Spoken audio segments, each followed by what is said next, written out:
Écoute, je suis d'origine rwandaise, mais j'ai grandi au Burundi en tant que réfugié. Brièvement, j'ai eu la chance d'aller faire mes études d'universitaire aux États-Unis. Je savais que j'aimais le business. Depuis le début, je vendais des petits trucs quand j'étais jeune, mais je comprenais pas ce que c'était le business. Tout le monde avait les feature phones, les petits téléphones là. Donc, ils avaient des problèmes pour charger en ville et tout ça. Donc, je me suis dit, mais un kiosque solaire serait génial. On a encore amélioré notre technologie pour vraiment devenir une infrastructure digitale de stockage et de données de processing. On appelle ça computing and storage. Bonjour tout le monde. Bienvenue encore pour ce nouvel épisode de Débrouillard. Vous l'avez constaté, donc nous on est déjà, on a plein de sujets aujourd'hui à, euh, à décortiquer avec Henri. Peut-être pour faire rapidement le tour du propriétaire. Donc Henri, normalement, sur ma to-do list avant de commencer l'émission, je m'entraîne toujours sur la prononciation du nom de mon invité pour pas faire d'erreur pendant l'épisode. Donc, Henri Nyakarundi, est-ce que j'ai bien prononcé ton nom? Oui, oui, oui, c'est correct, c'est correct. C'est pas une...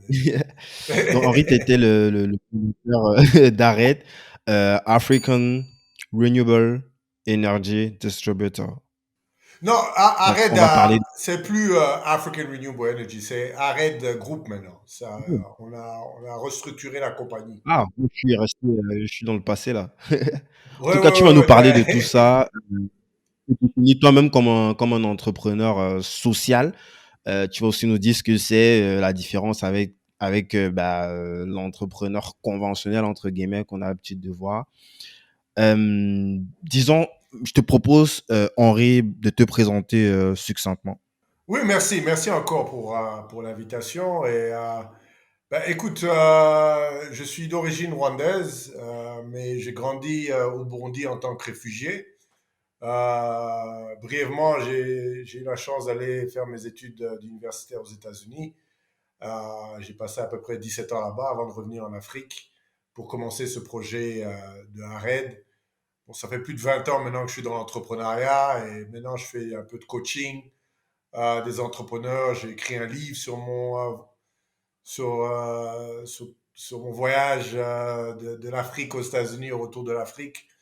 Et voilà quoi, c'est vraiment l'histoire typique d'un Africain qui a quitté en pensant que là-bas, à l'extérieur, c'était mieux, qui a découvert l'extérieur et qui s'est rendu compte que c'est difficile partout et puis qui a décidé de retourner en Afrique parce qu'il a vu qu'il y avait plein d'opportunités là-bas. C'est un peu mon histoire. Yes. Donc, le bouquin, j'imagine, tu vas nous en dire un petit peu plus en français. My African Dream, je Oui, oui, pense. il y a la version française. Il y a la version française Ah, sur Amazon qui est Mon rêve africain. Euh, et si tu cherches sur Amazon, il y a la version française aussi. yes. Donc, t'arrives aux États-Unis en quelle année? En 96. Donc, pour ceux qui ne connaissent pas la région de l'Afrique de l'Est, à cette époque, il y avait la guerre un peu partout. Au Burundi, au Rwanda venait d'avoir un génocide. Le Congo a commencé la guerre. Donc, toute la région vraiment était embrasée. Et je venais juste de finir, je venais juste d'avoir mon bac. Donc, j'ai foiré mon bac à 95, je l'ai eu en 96. Et ma mère a décidé de m'envoyer, ma soeur et moi, aux États-Unis. Elle avait sa petite soeur qui vivait là-bas, à Atlanta. Et c'est comme ça que je me suis retrouvé aux États-Unis. Yes. Et c'est quoi le contexte? Parce que là, c'était la première fois, t'étais pas encore en vacances, j'imagine. C'est quoi le contexte lorsque tu arrives à Atlanta? Non, écoute, j'ai jamais été aux États-Unis avant ça. Donc, tout ce que je connaissais des États-Unis, je suis un grand fan du basket. Donc, Jordan, c'était mon gars. Hein, on regardait Jordan, c'était à l'époque de Jordan. Bon, c'était vers la fin, un peu la fin de l'époque, mais n'empêche, je jouais beaucoup au basket, donc on regardait tous Jordan, le Fresh Prince of Bel-Air, les shows américains, c'était mon truc. Mais Avec Will Smith. j'avais une notion des États-Unis qui n'était pas réelle en fait, comme tout le monde. Hein. Tu vois tous ces shows. Heureusement, maintenant, avec l'Internet, c'est un peu différent. Mais à l'époque, il n'y avait pas Internet. Donc, on regardait tous ces shows. On regardait, le rap commençait. On écoutait beaucoup de rap à l'époque. Tupac, c'était mon artiste préféré. Donc, on avait cette perception des États-Unis qui était un pays où, tout le monde est riche, tout le monde réussit. Et voilà, quoi. Je suis parti sur ces bases et arrivé là-bas, la réalité était totalement différente. Totalement. C'était quoi les grosses différences, en tout cas, Bah c'était écoute, quoi? Tu te rappelles de ton premier mais gros choc? oui, mais oui, bah j'en parle dans mon bouquin d'ailleurs, mais le premier choc que j'ai eu, c'est que on arrive aux États. D'abord, je parlais pas anglais. J'ai appris l'anglais aux États-Unis. Euh, Non, et le Rwanda, c'est pas non, les j'ai langues grandi officielles anglais, non, français. c'est belge, hein.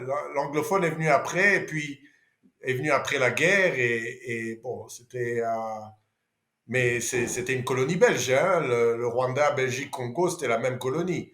Donc le français, c'était la langue nationale en Ça veut plus. dire même le Kinyar au Rwanda, c'était pas encore le Kinyar Rwanda, c'était pas encore une langue Non, officielle, ça non, se non. parlait Il y juste a, comme il y ça a le dans. Kinyarwanda, il y a le Kirundi au Burundi, il y a le Kinyarwanda au Rwanda. Mais après ça, il y a le français. C'était la langue française. L'anglais est venu après la guerre, au Rwanda après la guerre, parce que beaucoup des immigrants rwandais venaient de l'Ouganda et ils ont amené le côté anglophone au Rwanda. Mais c'était français, hein. Toute cette région, Rwanda, Burundi, Congo, c'est francophone, hein. Donc, on parlait même pas, c'est pas comme maintenant. Maintenant, l'anglais, même dans ces pays au Burundi, les jeunes commencent à parler anglais. Nous, on parlait que dalle. Il n'y avait pas de.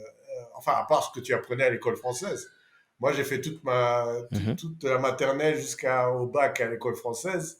Donc, je connaissais rien de l'anglais. Mais la première chose qu'on arrive, on habitait dans un quartier qui s'appelle Stone Mountain. Donc, pour ceux qui ne connaissent pas, à Atlanta, Stone Mountain était une ville qui avant appartenait où, où habitaient les Ku Klux Klan, les racistes blancs américains. Donc la première chose que Les mon gars oncle, qui voulaient faire c'est la récession aux oui, la États-Unis à l'époque. récession, mais aussi c'est eux qui portaient les calgoules blancs et tout ça. Donc en arrivant là-bas, mon oncle nous dit, parce que à l'époque, ça a changé maintenant, mais à l'époque, en 96, il y avait très peu de Noirs dans ces quartiers. Donc, à 6 heures du Mhm. soir, donc imagine, moi, je quitte un pays, le Burundi, qui est un pays en guerre.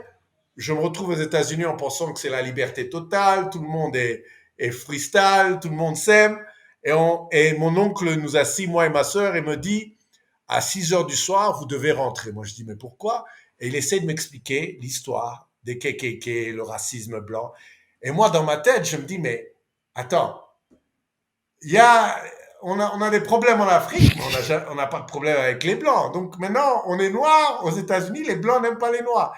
Donc ça m'a vraiment choqué. C'est ça qui a commencé à ouvrir mon esprit que les problèmes existent partout, numéro un. Et numéro deux, c'est vraiment des problèmes créés par l'homme. Quand tu écoutes, j'essaye de, je dévie, mais c'est là où j'ai remarqué que l'être humain, on crée des problèmes bêtes en fait, hein, bêtes. Des problèmes ethniques, problèmes raciaux, problèmes religieux, tout ça c'est des conneries, mais c'est ça. Et à 6 heures du soir, on devait rentrer. Et je me rappelle un jour, on va au parc, il y avait un grand parc pas loin du quartier, et tu voyais ces blancs-là avec ils ont leur flag là, ils ont leur drapeau, et Le le drapeau. drapeau confédéré, et en train de se balader, en train de crier, et nous on était là, et c'est là j'ai vu, man, ah oui, mon vieux, voilà, bienvenue aux États-Unis. c'était, c'était une des expériences intéressantes que j'ai vécues, quoi. Au début, en tout cas. Yes. Bah, du coup, tu rentres directement à l'université ou tu dois faire peut-être des cours d'anglais pour pouvoir Oui, j'ai fait rentrer un peu dans le système? non, 2 ans et demi de cours d'anglais avant de commencer l'UNIF. Et puis l'UNIF, c'était pas pour moi. Et ça a pris 5 ans pour faire un programme de 3 ans. Et c'est là où j'ai découvert l'entrepreneuriat. Par contre, ça, c'est les États-Unis qui m'a rendu qui m'a vraiment éduqué dans l'entrepreneuriat, quoi. Parce que c'est vraiment un pays Mhm. d'entrepreneurs. C'est franchement un pays d'entrepreneurs. Et c'est là où j'ai découvert. Et n'oublie pas, l'entrepreneuriat à cette époque, c'est pas ce que c'est aujourd'hui. Aujourd'hui, on pousse les jeunes à aller à l'entrepreneuriat. Nous, notre génération, c'était plus étudie, prends un diplôme, va chercher un boulot. Si tu es entrepreneur, c'est que tu as raté ta vie, quoi. Donc, c'était assez compliqué, mais ouais. Euh, j'ai fait 2 ans d'anglais, et puis, 5 ans, j'ai fait computer science, programmation. Et Mhm. voilà, quoi. J'ai terminé en 2003, mai 2003. Donc, de 90, 87, ouais, 97, j'ai commencé en 97 et j'ai eu mon diplôme en 2003. Parce qu'entre-temps, il y a une année où j'ai pas été, j'ai essayé d'arrêter les études. Ma mère m'est rentrée dedans, m'a menacé, m'a menacé, m'a dit, man, si tu finis pas, je te dénie. Ah, j'ai dit, ah, ok, ah, laisse-moi finir ces études-là, que j'en finisse une fois pour toutes.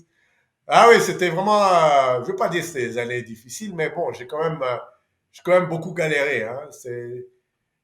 Tu vois, tu viens en tant qu'Afrique. La vie en Afrique, c'est pas la même chose que partout ailleurs. Moi, je suis désolé. Je vois maintenant, avec l'expérience que j'ai eue, on avait une vie pépère en Afrique, hein. Les États-Unis, c'est une vie difficile, hein. C'est vraiment l'individualisme total. C'est-à-dire que tu foires seul, tu réussis seul, mais il n'y a personne qui va t'aider. On n'a pas ce truc de communauté comme on a en Afrique. Donc, j'ai vraiment bien galéré pendant quelques années, quoi. Bah, pour toi, il n'était pas du tout question, après ton diplôme, justement, d'intégrer, en tout cas de suivre le parcours traditionnel normal, ce qui est attendu par la société, de rentrer dans un groupe. En plus, tu as eu ton diplôme pendant la belle époque d'Internet, où il y a eu tous ces gros mastodontes qui ont commencé à émerger, du Google, du Microsoft. Non, Microsoft, c'était un peu plus avant, mais disons du Google, du Facebook quelques années après et tout ce qui va avec. C'était un univers qui t'intéressait déjà de prime abord? Non, la connectivité, la programmation, c'était pas mon truc. La raison pour laquelle je suis rentré dans le computer science, c'est parce que j'étais bon en maths. Mais je savais pas quoi faire, moi, Mhm. dans ma vie. Par contre, T'es j'ai bon en maths, mais commencé tu sais pas mon... quoi faire avec. Non, moi, tu sais, et ça, c'est l'erreur que beaucoup de parents font, et je vais pas dire que c'est une... Enfin, c'est quelque chose que je remarque maintenant, mais tout ce que j'ai fait pendant longtemps, c'était dicté par mes parents, surtout ma mère. Elle disait, ok, tu dois faire un diplôme. Je dois faire un diplôme. Tu dois faire ça, tu dois faire ça. Quand j'ai eu mon bac, moi, dans ma tête, l'université, c'est pas dans mon plan. Encore une fois, je savais que les études, c'était pas pour moi. Je savais que j'aimais le business. Depuis le début, je vendais des petits trucs quand j'étais jeune. Mais je ne comprenais pas ce que c'était le business. Les États-Unis m'ont montré très bien ce que c'est l'entrepreneuriat et tout ça. Mais même quand j'ai commencé l'entrepreneuriat aux États-Unis en 98. Mon premier business en 98. N'oublie pas, je suis immigrant. Je me lance dans une compagnie. Je suis un contracteur de revente de filtres à eau, un système de filtre à eau. Et Mhm. c'est la première, je veux dire, un micro-business que j'ai fait parce que j'étais toujours à l'école, je cherchais de faire de l'argent. Et je savais que ça, c'était pour moi. Même que j'ai foiré pendant 10 ans avant de réussir ma première entreprise. Mais je savais que c'était un truc pour moi. Je comprenais, ça, c'était logique pour moi que tu gagnes basé sur les efforts que tu mets dessus, etc., etc. Alors que travailler pour quelqu'un, c'était pas pour moi. C'était vraiment pas pour moi. Je me faisais virer, j'avais toujours des problèmes avec mes patrons. Ah oui, c'était vraiment un problème. Hein. Je n'aimais pas qu'on me donne des ordres. Je comprenais pas pourquoi un gars qui avait moins d'études que moi était mon patron. Tu vois, je questionnais tout, quoi. Tu vois ce que je veux dire? Je questionnais tout. Et c'était toujours un problème. Donc, je savais que l'entrepreneuriat, c'était pour moi. Le problème maintenant, c'est que mentalement, j'étais pas encore prêt parce que je comprenais pas ce que c'était l'entrepreneuriat. Je comprenais pas que ça demande beaucoup plus d'efforts que de travailler pour quelqu'un et tout ça. Et tout ça, c'est venu après. Mais et puis c'était une bataille l'entrepreneuriat entre moi et ma mère. Hein. À chaque fois, c'était va chercher, va prendre un boulot. Pourquoi tu veux pas travailler? Et moi, je disais non, je veux faire ça. Donc, tu vois, tu te bats avec la famille. les business ne réussissent pas trop bien, donc tu dois en plus de ça appeler la famille pour t'envoyer un peu d'argent parce que le business n'a pas rentabilisé certains mois. Donc c'est vraiment, c'était complexe et heureusement que j'ai pas abandonné. Je serais pas, mentalement, je serais déprimé aujourd'hui si j'avais abandonné l'entrepreneuriat et cherché un boulot, une carrière. En tout cas, j'aurais déprimé. Donc heureusement que je me suis battu pour quoi. Yes.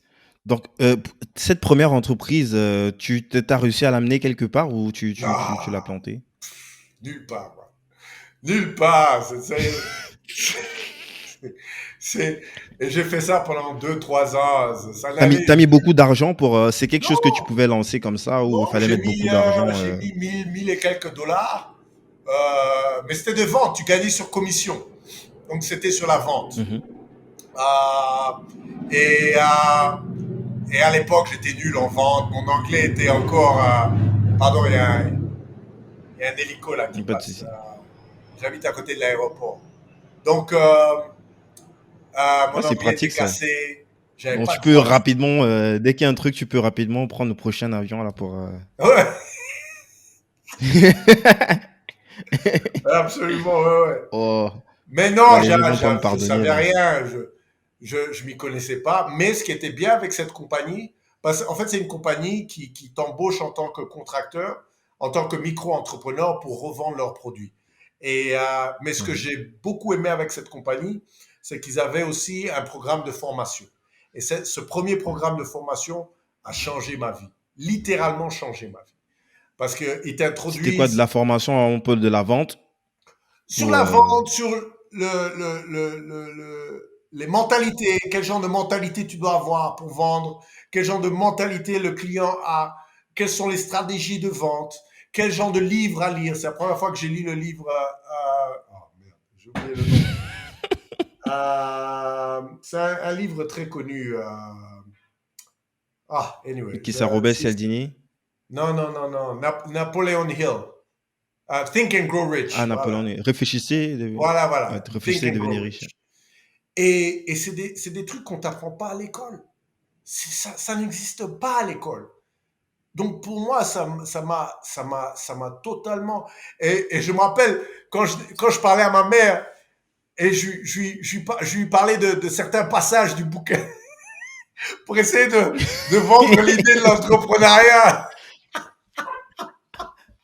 Et en plus, comme c'est à l'américaine, c'est écrit à l'américaine là avec les power words et tout. Non, heureusement, ma mère parle C'est anglais ça, parce ça choque. elle travaillait à Ethiopian Airlines, donc elle parlait anglais. Ma mère, Mm. notre famille, c'est un peu compliqué parce que quand tu grandis, ma mère a quitté le Rwanda quand elle avait 5, 6 ans. C'est comme ça on est né en tant que réfugié. Et elle a fait une partie de sa vie au Kenya. C'est comme ça qu'elle a appris l'anglais, puis avant de venir au Burundi. Euh, mais elle parlait anglais. Donc je lisais certains trucs du livre. Hey, moi, ça lui passait comme ça. Elle disait arrête, va chercher un boulot. Mais je, Arrête de rêver, arrête de ouais, rêver. arrête, voilà. Arrête de rêver. L'entrepreneuriat, c'est très dur. Par contre, elle avait raison. Elle me disait des trucs qui étaient vrais parce que elle me disait l'entrepreneuriat, c'était pas facile. Et nous, le concept de l'entrepreneuriat que j'avais, c'était tu commences un business, tu vas vendre autant, tu vas devenir riche en 6, 7 mois, comme tous les jeunes, quoi. Tu sais, tu penses que l'argent va tomber comme ça. Ça, par contre, elle m'a donné des conseils qui étaient vrais, que j'ai aussi pas écouté, que j'ai dû apprendre petit à petit. Mais oui, cette compagnie qui s'appelle, bon, elle n'existe plus, mais Equinox International, j'oublierai jamais. C'était ma première introduction sur l'entrepreneuriat. Et j'ai commencé à gober des bouquins, j'ai commencé à m'éduquer, suivre ces formations, mais le business allait nulle part, je vendais pas rien du tout, j'étais pas prêt, quoi. C'était pas mon époque. Et, euh, et après ça, j'ai fait au moins presque une dizaine d'entreprises avant de faire l'entreprise qui a réussi aux États-Unis. Mais je me suis lancé dans les portables quand les portables venaient de commencer aux États-Unis dans les années 2000, début 2000. Ah C'était ouais. chaud les portables. La vente des portables, la vente des unités, tout ça, c'était comme un peu en Afrique. Aussi en commission. Qu'est-ce que Il j'ai fait faisait comme en Afrique, là, avec des cabines ou des kiosques comme ça. C'était comme ça aux États-Unis Non, non, à pas des l'époque quand kiosques, ça venait de sortir. mais c'était pas des kiosques, mais ils vendaient les unités parce que c'était prépayé avant. Hein. C'était pas comme maintenant où c'est Ah, c'est comme dans les bars à tabac, là. Dans... voilà, c'est prépayé. Donc tu vendais non, tu vendais l'internet était déjà là. À cette époque, l'internet était déjà en plein essor, donc on vendait sur internet, on cherchait des clients qui voulaient. Tu gagnais pas sur les unités, tu gagnais sur les gens qui signaient sur les plans. Ils avaient quand même des plans Ah, de téléphone. de Donc 12 tu faisais mois. du, voilà, Mhm. tu faisais du marketing et tu gagnais une commission sur ça. J'ai fait ça pendant peut-être un an, puis j'ai fait du e-commerce. Je suis rentré dans une compagnie vendre comment on appelle ça, euh, des pilules de santé naturelles, voilà, des trucs de Mhm. santé naturelle. Parce que moi, j'étais toujours aussi dans tout ce qui était green, tout ce qui était vert, tout ce qui était naturel, déjà à l'époque. Donc, tout ce domaine aussi m'intéressait. Euh, et voilà, quoi, j'ai fait ça pendant 8 ans. Et à 8-9 ans, et bon, mais entre-temps, ça foirait, donc je faisais un boulot à côté, puis après deux boulots. Tu sais, vraiment la vie d'un Tu Africain te à faisais l'étranger, quoi. virer, ensuite tu retombais. Ah ouais? Hein, man, je me suis fait virer pas mal de fois, hein. Ça, je peux te le dire. Ouais, ouais, mais bon, trouver des petits boulots, c'était pas trop dur. Et je me cherchais, quoi. Je me cherchais, et c'était pas facile, c'était pas facile. Yes. Donc, si on revient, lorsque tu termines finalement avec ton diplôme, est-ce que là, concrètement, tu te dis, OK, là, je suis complètement libre, j'ai plus d'obligations, j'ai rempli ma part du contrat avec ma mère, donc je peux aller euh, prendre peut-être plus de risques qu'en entrepreneuriat. C'était quoi la suite, justement, après ton diplôme? Ben écoute, ma mère est venue. La première chose que j'ai fait, je lui ai donné le diplôme et exactement ce que je lui ai dit. J'ai dit, maman, c'est fini. Les études, pour moi, c'est terminé. Hein, parce qu'elle me parlait un peu, elle me parlait de faire un master. Je l'ai regardé très sérieusement. Je lui ai dit, maman, ne me parle plus d'études, c'est fini pour moi. Donc, c'est là que mon... Et oui, après ça, bon, écoute, j'ai dû faire du boulot. Comme j'avais un diplôme sur computer science, jusqu'à maintenant, c'est très bien coté. La programmation et tout ça, j'ai essayé la programmation. C'était pas pour moi non plus. J'ai travaillé pour une compagnie pendant un an à programmer. J'avais horreur de ça. Et donc, voilà, T'avais horreur de quoi? C'est le projet, ce sont les projets sur lesquels tu bossais qui te plaisaient pas, ou alors c'est le métier en lui-même qui t'est pas le fait de programmer, d'écrire des lignes de code, élaborer des mais, mais c'est une, c'est qu'est-ce que t'as détesté en fait? non, c'est une combinaison de plusieurs choses. D'abord, c'est cette structure de faire la même chose tous les jours. Tous les jours, c'est le même truc. Et je savais que c'est quelque chose qui me dérangeait. Moi, j'avais besoin de quelque chose qui me permet de créer, qui me permet de prendre mes décisions. Encore une fois, je travaillais dans un environnement aussi où je me sentais pas à l'aise dans le sens où j'étais avec une équipe qui était très bien dans la programmation et moi parce que je n'aimais pas, j'étais pas bon non plus dans le côté programmation. Donc quand tu n'aimes pas quelque chose, c'est très difficile de faire un bon boulot. Donc ça aussi, ça m'énervait parce que je me disais, mais moi j'utilisais la logique, même si je ne savais pas comment mon futur allait être, qu'est-ce que je devais faire dans la vie. Je savais logiquement que si je n'aime pas quelque chose, c'est pas quelque chose que je dois faire. Et encore une fois, je lisais beaucoup de livres à l'époque.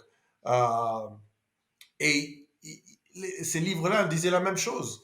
Écoute, si, le pire des choses que tu peux faire dans la vie, c'est de faire quelque chose que tu n'aimes pas. Tu vas vivre une vie misérable. Donc, je regardais tous ces ingrédients et moi, je suis du type que je prends des décisions très vite. C'est-à-dire que je m'abats pas sur moi et dire, man, oui, j'aime pas, mais si je fais ça, je commence à créer des scénarios qui vont me faire perdre ma motivation de suivre mon rêve. Donc, moi, je prends mes décisions très vite. Je me suis dit, écoute, ça, c'est pas pour moi. Boum. Et en moins de 2 semaines, j'ai quitté le boulot, quoi. Et c'est une bonne Ah chose, mais c'est ouais, aussi une deux erreur semaines. parce que parfois je quittais le boulot, j'avais pas un autre boulot, je faisais un Ouais. business, le business ne marchait pas, j'avais plus d'argent et voilà, je devais appeler mes parents pour me dépanner, quoi. C'est ça, les problèmes commençaient. Mais j'aimais prendre les décisions très très vite. Waouh. T'étais vraiment en mode tête brûlée, quoi. Donc tu sautais direct Ah comme ça. oui, oui, oui. Ok. Ah, man, y a pas de, on vit qu'une fois, man. Tout ça, je me disais, on vit qu'une fois. Hein, j'ai pas envie de vivre dans le regret, quoi. Ça, c'était ma, ma, ma, ma plus grosse peur, c'était de vivre dans le regret. Ça, c'était une chose qui me faisait peur tout le temps. À chaque fois que je pensais que j'allais regretter quelque chose, je devais le faire. Même si je foirais, au moins je l'avais fait. Dans mon système, je me sentais mieux. Écoute, chacun est différent, moi. Et non, chacun a ses trucs. Mais pour moi, c'était important de ne pas vivre dans le regret. Et oui, j'ai fait plein de trucs. Mais bon, bien sûr, j'ai fait plein d'erreurs aussi. Hein, mais n'empêche, tu apprends. C'est comme ça que c'est l'expérience. Et moi, je dis toujours aux jeunes, vis ta vie, vis cette expérience. Ne laisse pas la peur t'arrêter. Même si tu foires, tant que tu es vivant, tu as une chance de continuer à te battre, mon frère. La plus importante chose dans la vie, c'est la vie elle-même. Le reste, ce que les gens pensent de toi, ce que que t'as pas d'argent ou les gens se foutent de ta gueule, ça c'est pas important. Ça c'est les trucs des jeunes. La société a créé ça, mais ça c'est pas important. Le truc le plus important, c'est de vivre ta vie et avoir des expériences dans la vie. C'est comme ça que tu évolues. Tu n'évolues pas en restant cassé dans une pièce que tu n'aimes pas. Si tu aimes, c'est parfait. Mais si tu n'aimes pas et tu as peur d'aller autre part, ça c'est la pire des erreurs que quelqu'un peut faire. Et ça, c'est ce que je dis toujours aux jeunes. Yes. Intéressant, je suis complètement aligné avec tout ça. Henri, on va arriver sur le vif du sujet. On va parler on va, alors, on a bifurqué, mais en même temps, c'est ça qui fait aussi la beauté de l'échange. On va parler d'arrêt de groupe. Mais j'aimerais beaucoup comprendre aussi la transition, comment tu en arrives à créer justement euh, cette structure-là. Et avant, je te propose, parce que au début de l'émission, j'ai parlé en tout cas, c'est toi qui te définis comme ça, comme un entrepreneur social. Quelle différence, toi, tu fais justement entre un entrepreneur social et un entrepreneur, je dirais, entre guillemets, classique Mais la grosse différence, c'est qu'un entrepreneur classique se concentre plus sur les revenus. C'est ça son but principal. Or qu'un entrepreneur social, sa priorité, c'est d'avoir un impact social sur la communauté. D'abord.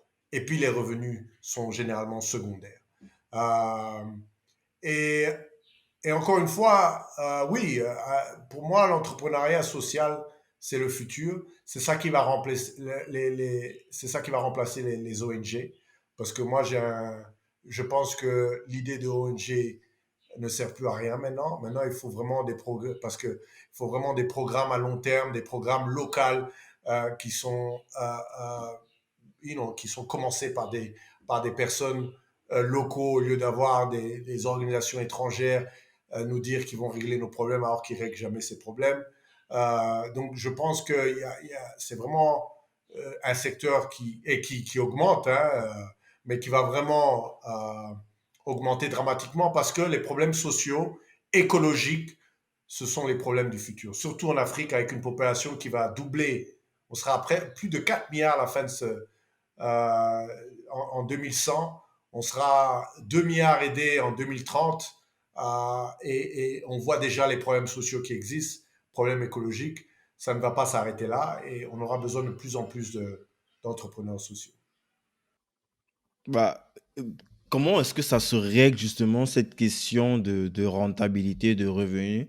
Est-ce que toi, tu vois forcément une opposition entre un entrepreneur dit classique et un entrepreneur social? C'est pas une opposition, non, c'est juste une classe séparée, quoi. Encore une fois, je vais te donner un exemple. Euh, un entrepreneur qui commence un fintech traditionnel, il va se concentrer sur les utilisateurs d'habitude qui vont utiliser ce genre d'application sont généralement la classe moyenne, les gens qui ont de l'argent, qui vont faire des transactions et tout ça. Mais un jeune qui fait un fintech social va devoir se concentrer dans les communautés qui n'ont pas les mêmes ressources qu'une communauté de classe moyenne, par exemple. Tu vois ce que je veux dire? Il va essayer d'amener Mhm. ce système de fintech dans les zones rurales, dans les camps de réfugiés, mais parce que ces communautés n'ont pas le même montant que les classes moyennes, la stratégie qu'il va devoir utiliser va être totalement différente qu'une stratégie d'une entreprise normale. Et en fait, c'est ça qu'il faut comprendre. Parce que quand tu travailles dans des communautés qui ont très peu de ressources, tu dois avoir une stratégie très différente, très innovatrice. Et c'est pour ça que tu vois beaucoup de compagnies dans le monde social qui viennent avec cette mentalité traditionnelle et qui se foirent. Dans beaucoup de secteurs, je le vois tout le temps. Donc il faut vraiment, et moi j'ai appris ça aussi, hein, parce que je nais dans un monde traditionnel. Mon business avant, c'était dans le transport, et je rentre dans le social, et c'est là où j'ai vu que la plus grosse problématique du social, c'est pas les solutions. Les solutions, c'est pas ça le problème. Le plus gros problème, c'est ta stratégie économique. C'est-à-dire comment tu vas gagner avec des gens qui n'ont pas beaucoup d'argent et beaucoup n'ont presque rien. Donc comment tu vas structurer ça? Parce que quand tu offres un service, tu dois être rémunéré. C'est aussi simple que ça. C'est ça le business. Tu offres un service ou un produit et tu reçois une rémunération pour. C'est aussi simple que ça, l'entrepreneuriat, le business. Mais maintenant, quand tu travailles dans des communautés avec très peu de ressources ou pas de ressources, comment tu fais ça? Et ça, c'est la partie qui est très intéressante pour moi, et c'est la partie euh, que j'ai beaucoup appris, quoi, en faisant un raid. Yes. Tu vas nous expliquer comment est-ce que tu en arrives justement à Red, pourquoi justement tu prends ce penchant au niveau de l'entrepreneuriat social justement, toi qui es issu justement de l'autre univers, qui va chercher en tout cas le maximum de rentabilité. Euh, Déjà, est-ce que tu peux nous pitcher rapidement? Tu as parlé de ton business dans la logistique. J'imagine que c'est le précédent business que tu as déployé avant de te donner corps et âme à Red et justement de quitter les États-Unis pour venir le faire sur place en Rwanda et plus globalement en Afrique. Pardon, tu peux répéter la question? Ouais, je disais, avant qu'on ne parle justement d'arrêt, je voulais que tu as parlé tout à l'heure de ton business dans la logistique. Ah oui, oui. C'est l'expérience, c'est ta précédente, c'est la dernière expérience que tu as faite avant de te lancer, en tout cas avant de déménager pour le Rwanda et lancer justement Arrête globalement en Afrique, c'est ça? Non, oui, d'ailleurs, c'était UMG Logistics, c'était le nom de la compagnie. Oui, oui, bah, écoute, c'était mon premier business qui avait réussi. Finalement, après 8 à 10 ans Hmm. d'essayer du business, en 2004, je commence cette compagnie. Je commence cette compagnie très accidentellement. Euh, Accidentellement? oui, c'est-à-dire que, et c'est dans le livre, hein, bon, je vais un peu expliquer, c'est-à-dire que On va je pas, tra- on non, va pas non, c'est rien, spoiler. c'est rien. Ok, Je vas-y, parle. vas-y. Mais je travaillais pour une compagnie qui s'appelait Kinko's. Kinko's, c'était une compagnie d'imprimante. Et je travaillais la nuit entre 10 heures du soir et 8 heures du matin. Euh, et un jour, un gars vient pour imprimer son chéquier qu'il avait touché de son boulot. Et c'était un camionneur. C'était un camionneur. Et je vais imprimer son chèque et je regarde le montant et je lui demande. Et il était bosniaque, c'est un grand ami à moi maintenant. Et je lui demande, mais tu gagnes ça par mois? Il me dit, non, non, moi je gagne ça par semaine. Et puis comme vrai entrepreneur que je suis, j'ai dit quoi? Il dit, c'est ça que tu gagnes? Attends, c'était combien? Là, t'étais choqué, là. C'est quoi? C'était Non, c'était 3000 $. Et moi, par je pensais que semaine. c'était par mois. Et le gars, il gagnait ça par semaine. Par semaine. Moi, j'ai dit Ah non. ouais. Alors, j'ai dit, mais comment tu rentres?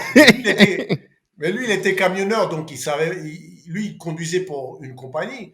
Donc, ils ne savaient pas comment commencer une compagnie de camion. Parce que moi directement, quand je vois des trucs pareils, c'est bon. Alors, je me suis dit, je Ben, si commence lui, il à... gagne 3 000 par semaine, ça veut dire que celui qui a la compagnie, il gagne peut-être 5 fois, 6 fois plus, quoi. Exactement. Donc, je me suis dit, OK, je commence à faire les recherches. Et je découvre que commencer une compagnie de logistique, c'est pas beau, c'est pas cher, c'est très facile. Euh, et en moins de 2 mois, encore comme d'habitude, je quitte mon boulot, je commence une compagnie. Entre-temps, C'est une habitude chez toi. entre-temps, j'étais dans, je vends, j'avais acheté j'avais une maison. Donc, ce que je fais, j'hypothèque ma maison à la banque, j'ai reçu 80 000 dollars. Donc, j'achète un camion, j'enregistre ma compagnie, j'embauche un conducteur. Mais encore une fois, j'ai pas fait les bonnes recherches. Et ça m'a pris quand même 1 an et demi pour devenir profitable. Et j'ai beaucoup appris, mais la le logistique, c'est vraiment.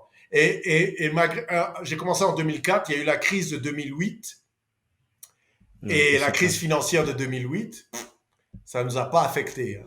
Pas du tout. Ah Alors, ouais. mon vieux, ça nous a même un peu aidé. Donc, euh,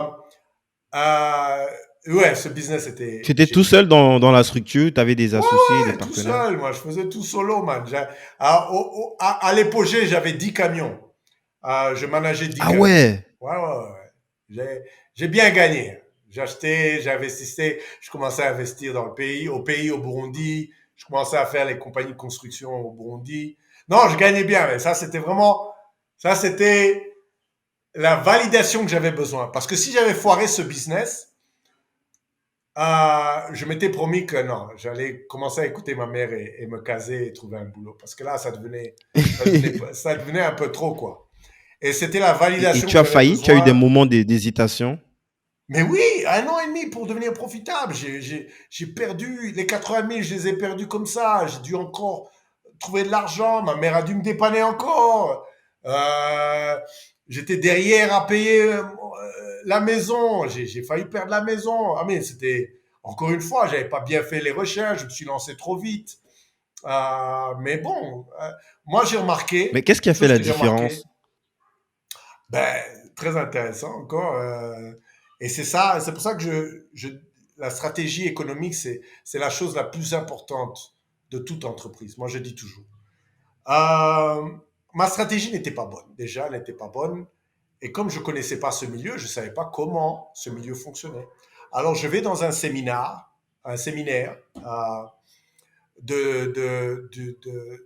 d'une compagnie qui était extrêmement profitable, une des plus grosses compagnies de camions aux États-Unis. Ils font un séminaire et ils parlent comment bâtir une compagnie de camions profitable, minimiser tes coûts, parce que les plus gros coûts, c'est l'essence, la maintenance et tout ça. J'avais pas factorisé tous ces trucs-là. Et ils expliquent comment, je vais pas rentrer dans les détails techniques, mais au lieu de acheter ces camions, il y a plus de 1 million de camionneurs aux États-Unis qui ont leurs camions, mais qui n'ont pas de licence d'opérer sur le terrain. Tu dois avoir une licence pour opérer sur la route, c'est-à-dire pour avoir les contrats et tout ça. Moi, j'avais la licence. Donc, au lieu d'acheter ces camions, maintenant, j'embauchais les gens qui avaient leur propre camion, ils utilisaient ma licence et je leur donnais les commandes et je gagnais un pourcentage sur toutes les commandes.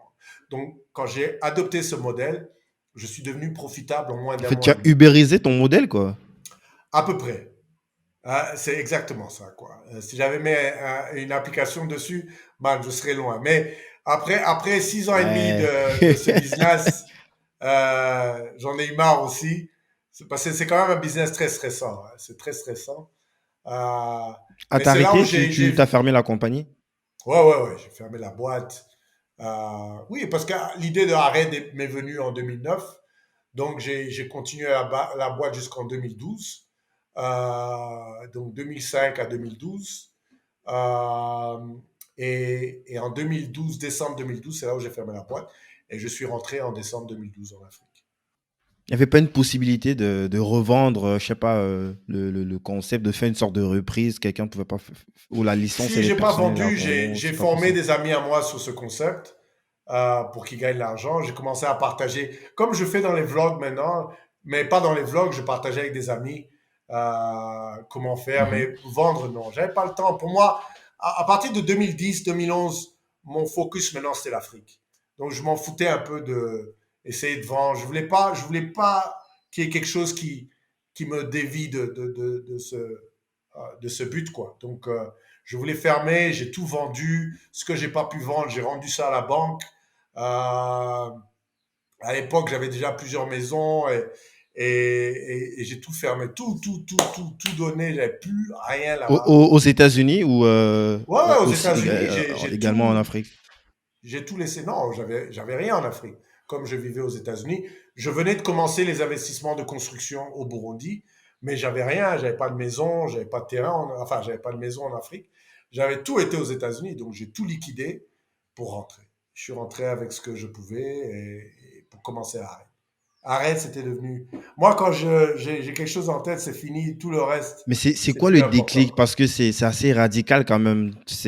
On parle quand même de presque une quinzaine d'années que tu as passé, des trucs que tu as construits là-bas, des liens que tu as tissés, et de couper ça comme ça pour rentrer au bled, c'est quand même chaud, quoi. C'est pas évident, c'est une grosse. Même si tu es du genre à prendre tes décisions rapidement, c'est quand même assez lourd, quoi. Je pense que même moi, je suis un peu comme toi, mais il y a certains trucs où je suis réfléchi par deux fois quand même.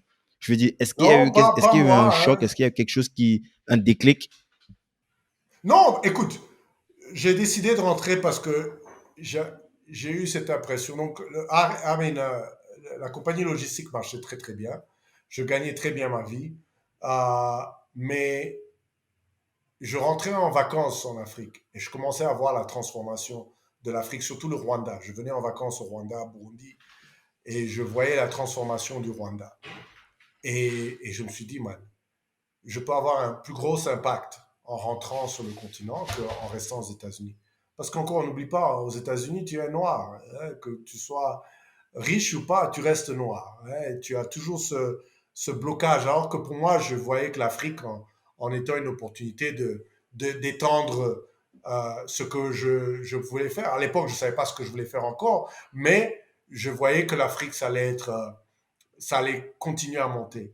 Et moi, la seule résistance que j'ai eue, c'est encore, j'ai pas envie, ça va, ma mère, si elle écoute ça, elle va penser que, man, les gens vont penser que je suis négatif. Ma mère me disait, mais tu viens faire quoi? Tu réussis, tu gagnes. Et puis elle m'a dit, Faut te coincer. j'en parle dans le bouquin, elle me dit, écoute, si tu rentres, ne me demande pas de l'argent. Hein? Si tu foires dans ton projet, ne me demande rien. Ouais, je lui ai dit oui, oui, oui, t'inquiète, j'ai du pognon, je rentre. Mais c'était ça, quoi. Elle me disait non, ton projet, tu connais pas, ça fait beaucoup de temps que t'es parti. Elle avait raison, hein. Écoute, l'Afrique, je suis venu avec la mentalité américaine, j'ai eu beaucoup de bonnes et mauvaises surprises. Mais c'est comme ça que je suis un fonceur.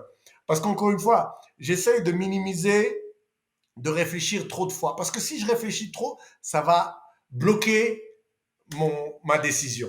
Et j'aime pas ça. Parce que je préfère venir me casser, parce que je savais que je pouvais faire la logistique encore. Même si je foirais, je peux retourner aux États-Unis et recommencer la logistique. Hein. Si tu as réussi un business, tu peux la refaire, c'est pas ça un problème.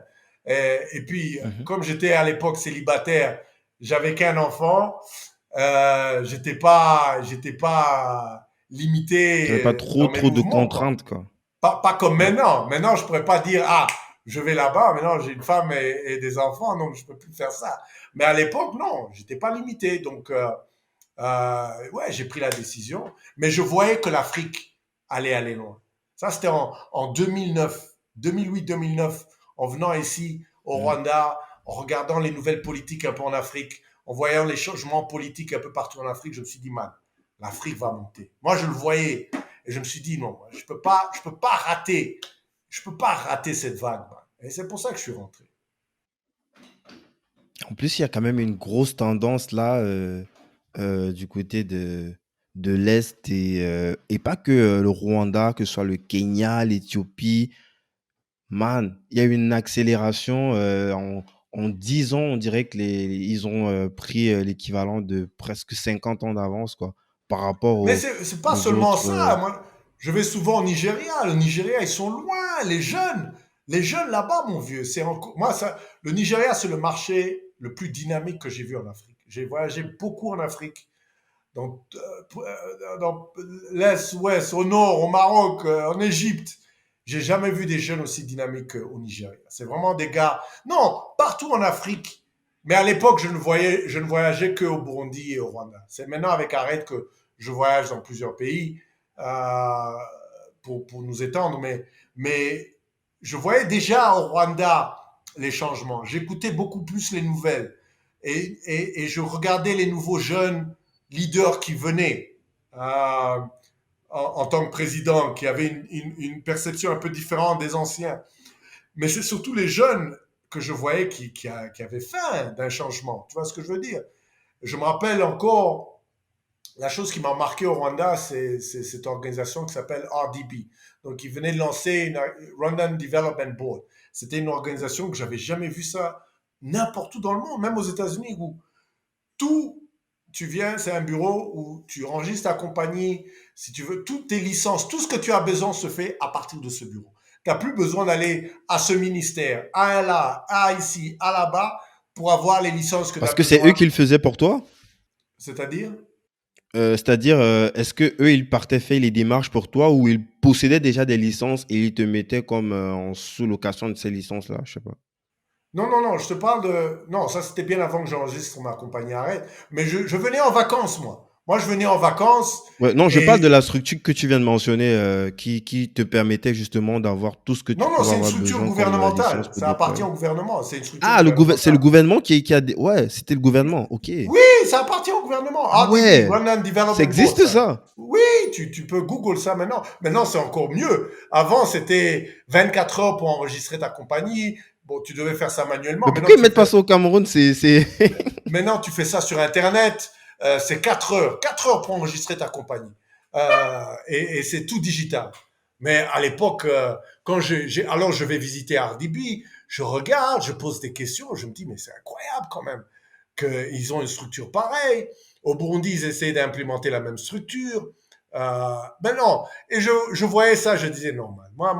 Et je voyais aussi, il y avait plein d'opportunités en Afrique comparé aux États-Unis. Il y avait plein de choses à faire dans différents secteurs. C'est une question de savoir quel secteur tu veux te lancer dedans. Mais voilà quoi. Moi, je me suis toujours concentré sur les opportunités. Les problèmes viennent quand tu commences la compagnie. Ça, là, tu vas découvrir les problèmes. Mais je cherche pas à savoir les problèmes avant, parce que sinon ça va me déranger la tête. Donc je regarde que Découragé. les opportunités et je prends une décision et boum, encore une fois, je me suis lancé. Et voilà quoi. Mais ouais, RDB, bon, maintenant il y a pas mal de pays qui ont ce genre de structure. Hein. Enfin, je sais qu'en Afrique du Sud, ils ont ça. Il y a pas mal de pays maintenant qui adoptent cette structure. Mais je vois, en tout Et cas c'est le l'Afrique pour gouvernement moi. qui pilote directement ça. C'est pas une structure intermédiaire, c'est le gouvernement Non, qui le non, pilote non, ça directement. appartient au gouvernement. En tout cas, RDB, si tu fais RDB Rwanda, tu vas voir, ça appartient au gouvernement. C'est une structure gouvernementale. Ils ont même maintenant, ils ont étendu le projet. Hein, ils font beaucoup plus que ce qu'ils faisaient avant que je commence. Mais oui, oui, RDB, c'est vraiment une structure gouvernementale. Et le CEO et tout ça sont embauchés par le gouvernement. Ils sont employés du gouvernement, mais c'est une structure pour faciliter l'entrepreneuriat au Rwanda. Même pour les étrangers, quelqu'un Oui, qui n'est pas oui, rwandais, qui veut oui. incorporer quelque chose. Man, tout ça sur Ah ouais. Internet maintenant, man. T'as plus besoin de casser la tête. Allez, à 20 000 coins. Non, par contre, pour ça, c'était incroyable. Hein. Moi, je regardais ça, je disais, Mhm. man. Tu sais, il y a des trucs que tu Et au vois. niveau, Mhm. Ouais, vas-y.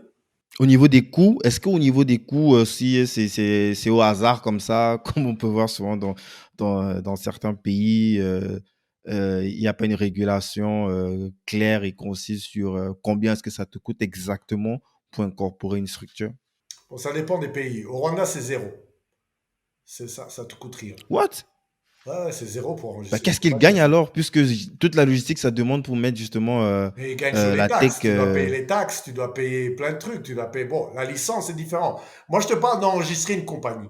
Bon, après ça, Donc, si tu as besoin de l'objectif, c'est juste licence, de dynamiser, d'attirer le maximum absolument, d'entrepreneurs, que ce soit absolument. rwandais C'est ou de, internationaux, pour venir faire du absolument. business C'est de localement, quoi. créer de l'entrepreneuriat sur Ah, ils ont sur tout le pays. compris. Oui, oui, pour ça, ils ont compris. En tout cas, pour l'enregistrement, la structure, pour ça, la digitalisation, c'est le Rwanda qui en parlait bien avant beaucoup de pays. Hein. C'était quand même intéressant de voir, même dans le côté éco, hein, c'était en 2006 qu'ils ont euh, arrêté l'utilisation de plastique, des sachets plastiques.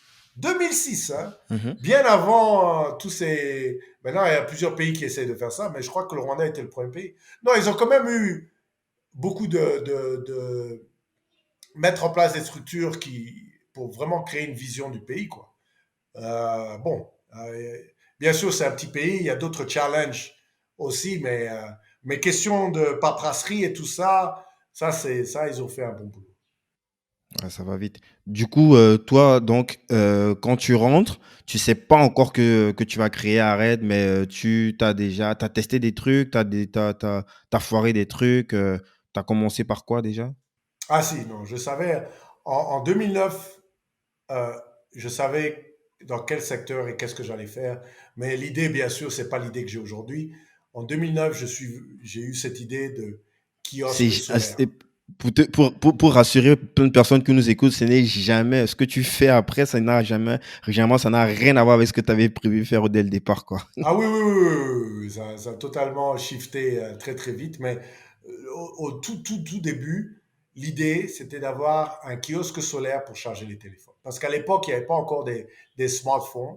Euh, Ça, je te parle de 2009-2010, c'était pas très Mhm, courant. Euh, il y avait, mhm. bon, il y a C'était toujours des problèmes. cher, surtout. C'était très très cher, il y avait très peu de gens qui avaient de téléphone.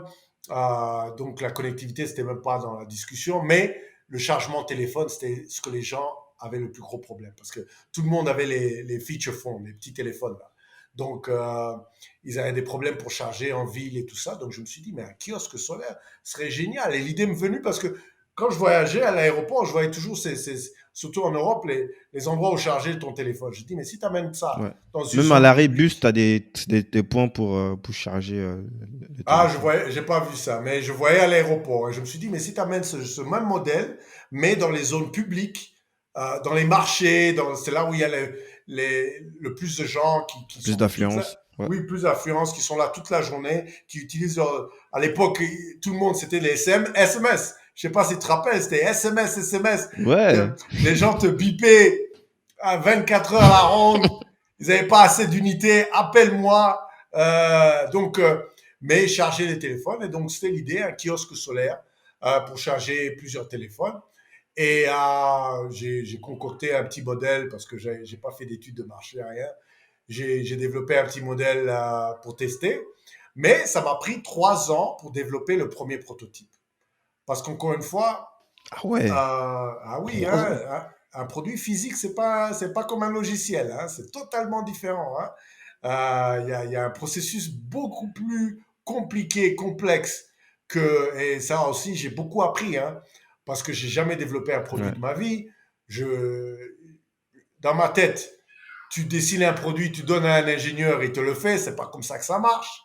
Euh, tu dois avoir un prototype, tu dois le tester, et puis le prototype et la manufacture, c'est pas la même chose, donc ils doivent ajuster Ouais. ah, mais c'est tout un problème. Donc, 3 ans, et quand le prototype a été terminé, c'est là où j'ai tout liquidé, je suis rentré, j'envoie le prototype directement au Rwanda, euh, et j'arrive, et Au je lance Rwanda, le... ça veut dire que c'est au Rwanda que c'était fabriqué? Non, non, je l'envoie. Il a été fabriqué en Pologne, le premier prototype. Ah, ça avait déjà été En- fabriqué et puis tu l'envoies, ok. Bah, tu Non, l'as quand fait fabriquer où? il a terminé en Pologne. Le premier prototype a été En fabriqué en Pologne, ok. Pologne.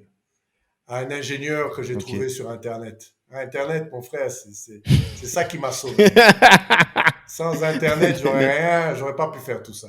Non, c'est un ingénieur que j'ai Yes. trouvé, mais je lui dis de l'envoyer au Rwanda, le prototype arrive, je le sors, je l'implémente, mais le prototype, c'est de la merde. la qualité est merdique. Mhm. Le, le prototype commence à tomber en panne en moins de 2-3 Ouais, mois.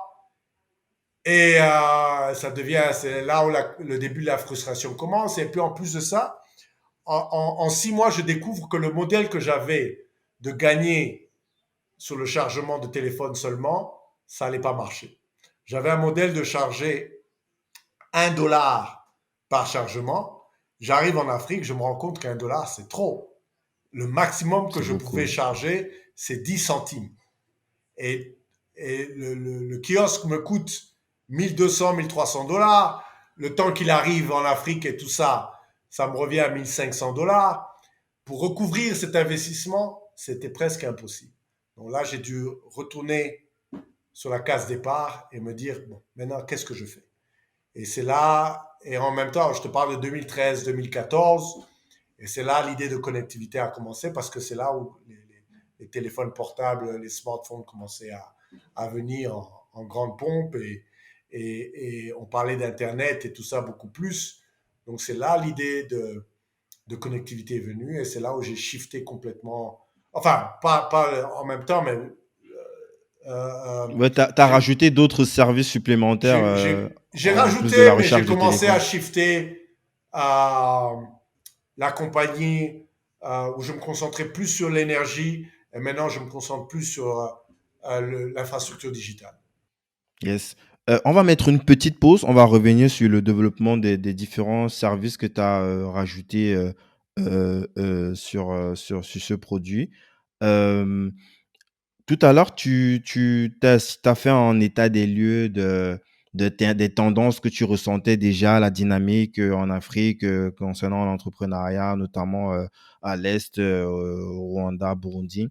Euh, l'idée, l'idée justement de ce prototype, ce premier prototype que tu as déployé, d'où est-ce que ça te vient exactement? Est-ce que tu sais encore retrouver comment est-ce que tu as pensé à déployer ça dans un premier temps comme premier projet à côté de tout ce qu'il pouvait avoir comme possibilité? Tu conviens avec moi qu'il y a tellement de possibilités avec tout ce que tu as pu observer autour de toi en revenant de temps en temps en Afrique. Comment est-ce que tu t'es décidé à te déployer sur ce sujet-là, sur ce projet-là? Donc, oui, je me rappelle, hein, je me rappelle, encore une fois, un peu mon parcours, comme je te disais, j'ai beaucoup travaillé pour des compagnies. Je vendais leurs produits comme les filtres à eau, euh, les produits de santé naturels. Donc, j'ai toujours viré sur tout ce qui était naturel, énergétique. Je commençais à faisais des recherches dans l'énergie à l'époque. Donc, il y avait deux secteurs qui m'intéressaient. C'était le secteur de l'énergie Mhm. et le secteur de l'agriculture. Ce sont les deux secteurs qui m'intéressaient et ce sont les deux secteurs où je voyais le plus d'opportunités. Et d'ailleurs, jusqu'à maintenant, l'agriculture avait beaucoup plus d'opportunités que l'énergie. Jusqu'à maintenant, c'est le cas. Mais pour moi, l'agriculture, aller dans les champs et tout ça, c'était pas pour moi. Je voyais déjà, c'était pas pour moi.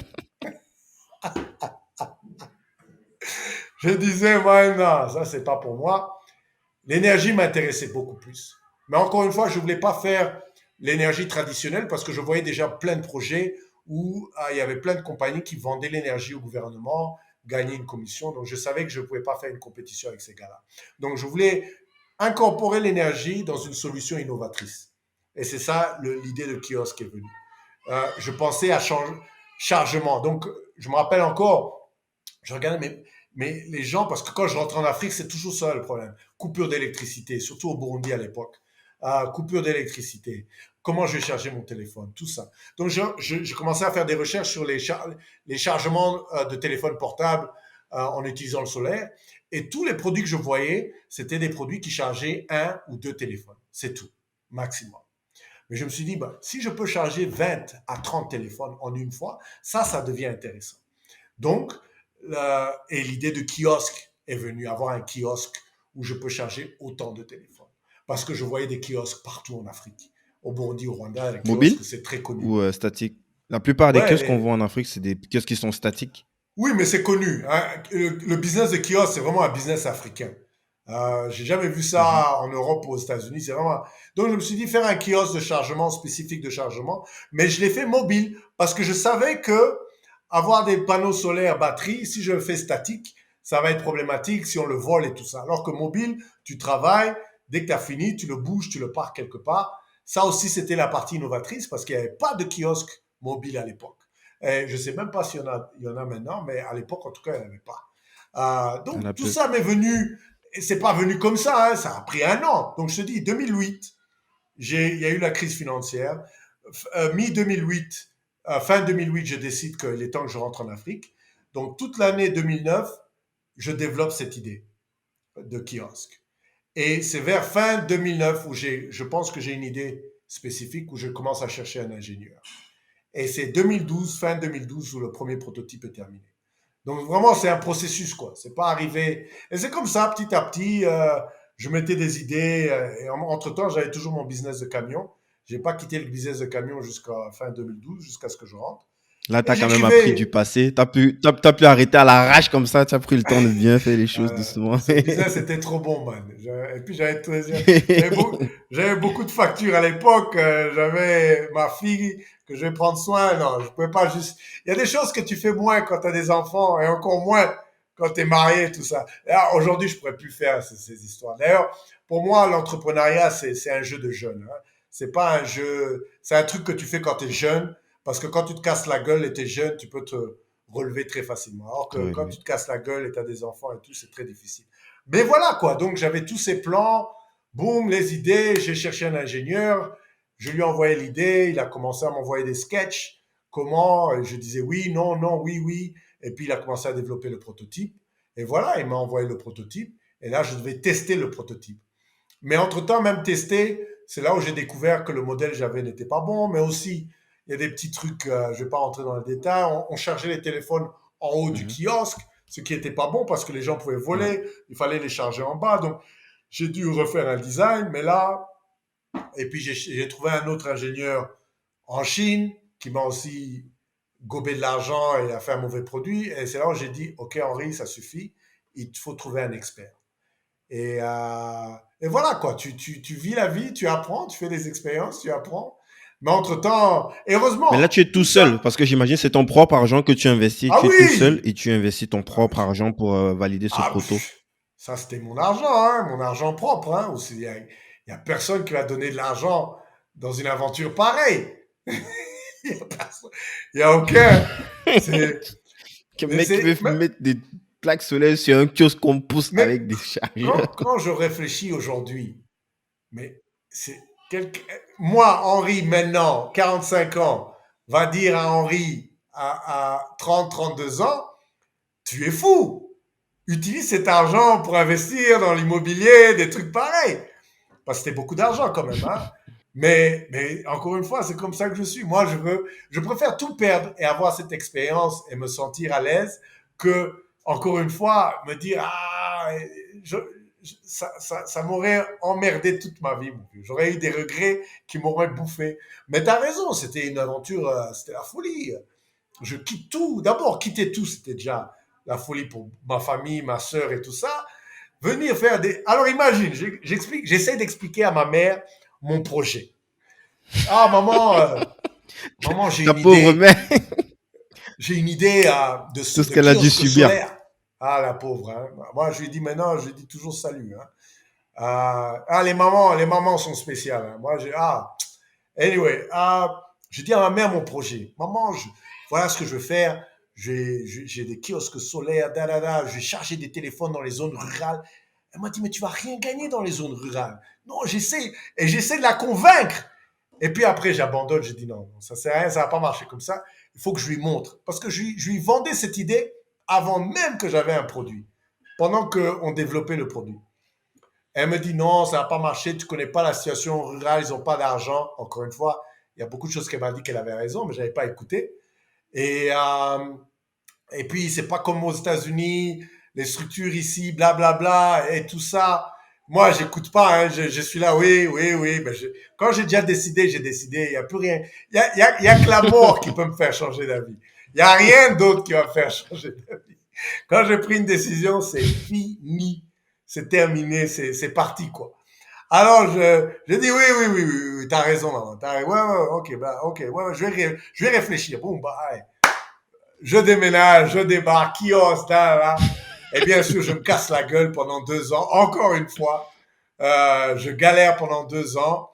Mais heureusement, cette fois-ci, j'avais quand même une expérience d'entrepreneuriat avec la logistique qui m'a beaucoup, beaucoup aidé. Parce qu'entre-temps, pendant que je suis rentré, je commençais à chercher des fonds, mais pas des fonds d'investissement, des fonds les grants, les dons pour la recherche et le développement. Et heureusement que j'ai fait ça, parce que euh, développer un produit physique, c'est très, très cher. Très, très cher. Ouais. J'ai reçu Fred Potter de NetTamo, qui a aussi cofondé Rethink. Et pareil, c'est des objets connectés qu'ils vendent, et puis, en tout cas, qu'ils vendent. L'entreprise a été revendue aujourd'hui. Et lui, ce qu'il disait, c'est que lui, son job, c'est de vendre du software emballé dans du hardware, quoi. Et c'est un peu ça qu'on fait maintenant. C'est un peu ça qu'on fait maintenant parce que écoute, le jeu du hardware, tu dois avoir l'argent pour faire ce jeu-là. Sans argent, tu perds ton temps. C'est aussi simple que ça. Ouais. Et c'est pour Lui ça que c'est expliquait que si juste pour triste. déployer, hein, pour avoir des premiers protos déployés, c'est 5 patates qu'il faut mettre sur la table, quoi. C'est au moins 5 millions pour pour pouvoir. Donc, si de base, tu sais que tu n'as pas cet argent, ça ne sert à rien de te lancer parce que tu pourras pas du tout performer, tu pourras pas du tout réussir à réussir ton projet. Pareil, enfin, un peu, si on veut comparer avec quelqu'un qui est juste sur un business de software où, pour déployer ça dès le départ, t'as pas forcément besoin de ce même gros capital que celui qui fait du hardware, quoi. Et ça, c'est juste déploiement. Alors imagine le développement, le design. Man, si je te Mhm. dis, Le rien roulement que dans le derrière, puisque design pendant que et, ça tourne, il faut que tu payes les salaires des gens derrière, il faut que tu payes du oui, matériel, que mais tu c'est payes des coûts plein de énormes. choses. C'est des coûts énormes. Quand tu regardes nos kiosques aujourd'hui, nos kiosques et routeurs, rien que le design je te parle même pas de déploiement, le design et développement, ça nous coûtait plus d'1 million de dollars en toutes ces années.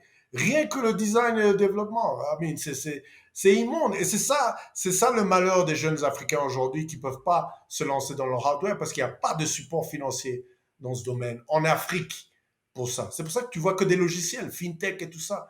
Tout le hardware vient de Chine, des États-Unis, des trucs pareils. On n'a pas de hardware, de compagnie hardware. Je ne vais pas dire qu'on n'a pas, mais on a très peu de compagnies hardware en Afrique.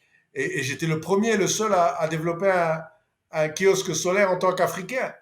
Je me rappelle, les gens me voyaient avec ce kiosque. Je leur disais, non, non, j'ai développé ça. Les gens ne me croyaient pas. J'ai même eu des gens qui me disaient, tu sais, nous en Afrique, parfois on est bizarre, mais qui me disaient, le blanc va te tuer. S'il découvre que tu as fait ça, le blanc va te tuer. Donc, c'est vraiment, c'est le malheur, hein, parce que je vois tellement de jeunes qui ont des potentiels énormes, mais il n'y a pas de fonds d'investissement dans ce genre de domaine. Et c'est un manque. Je connais que quoi, 1 ou 2 voitures qui sont fabriquées en Afrique. J'en connais une au Kenya. Mais il faut voir comment elle galère. Je connais une dame aussi au Kenya qui fabrique des Ouais. chaussures. Comment elle galère. C'est incroyable. C'est triste. Ouais, c'est vrai que le niveau de risque, il est beaucoup plus élevé et ça se voit même en Occident, que ce soit aux États-Unis ou en Europe.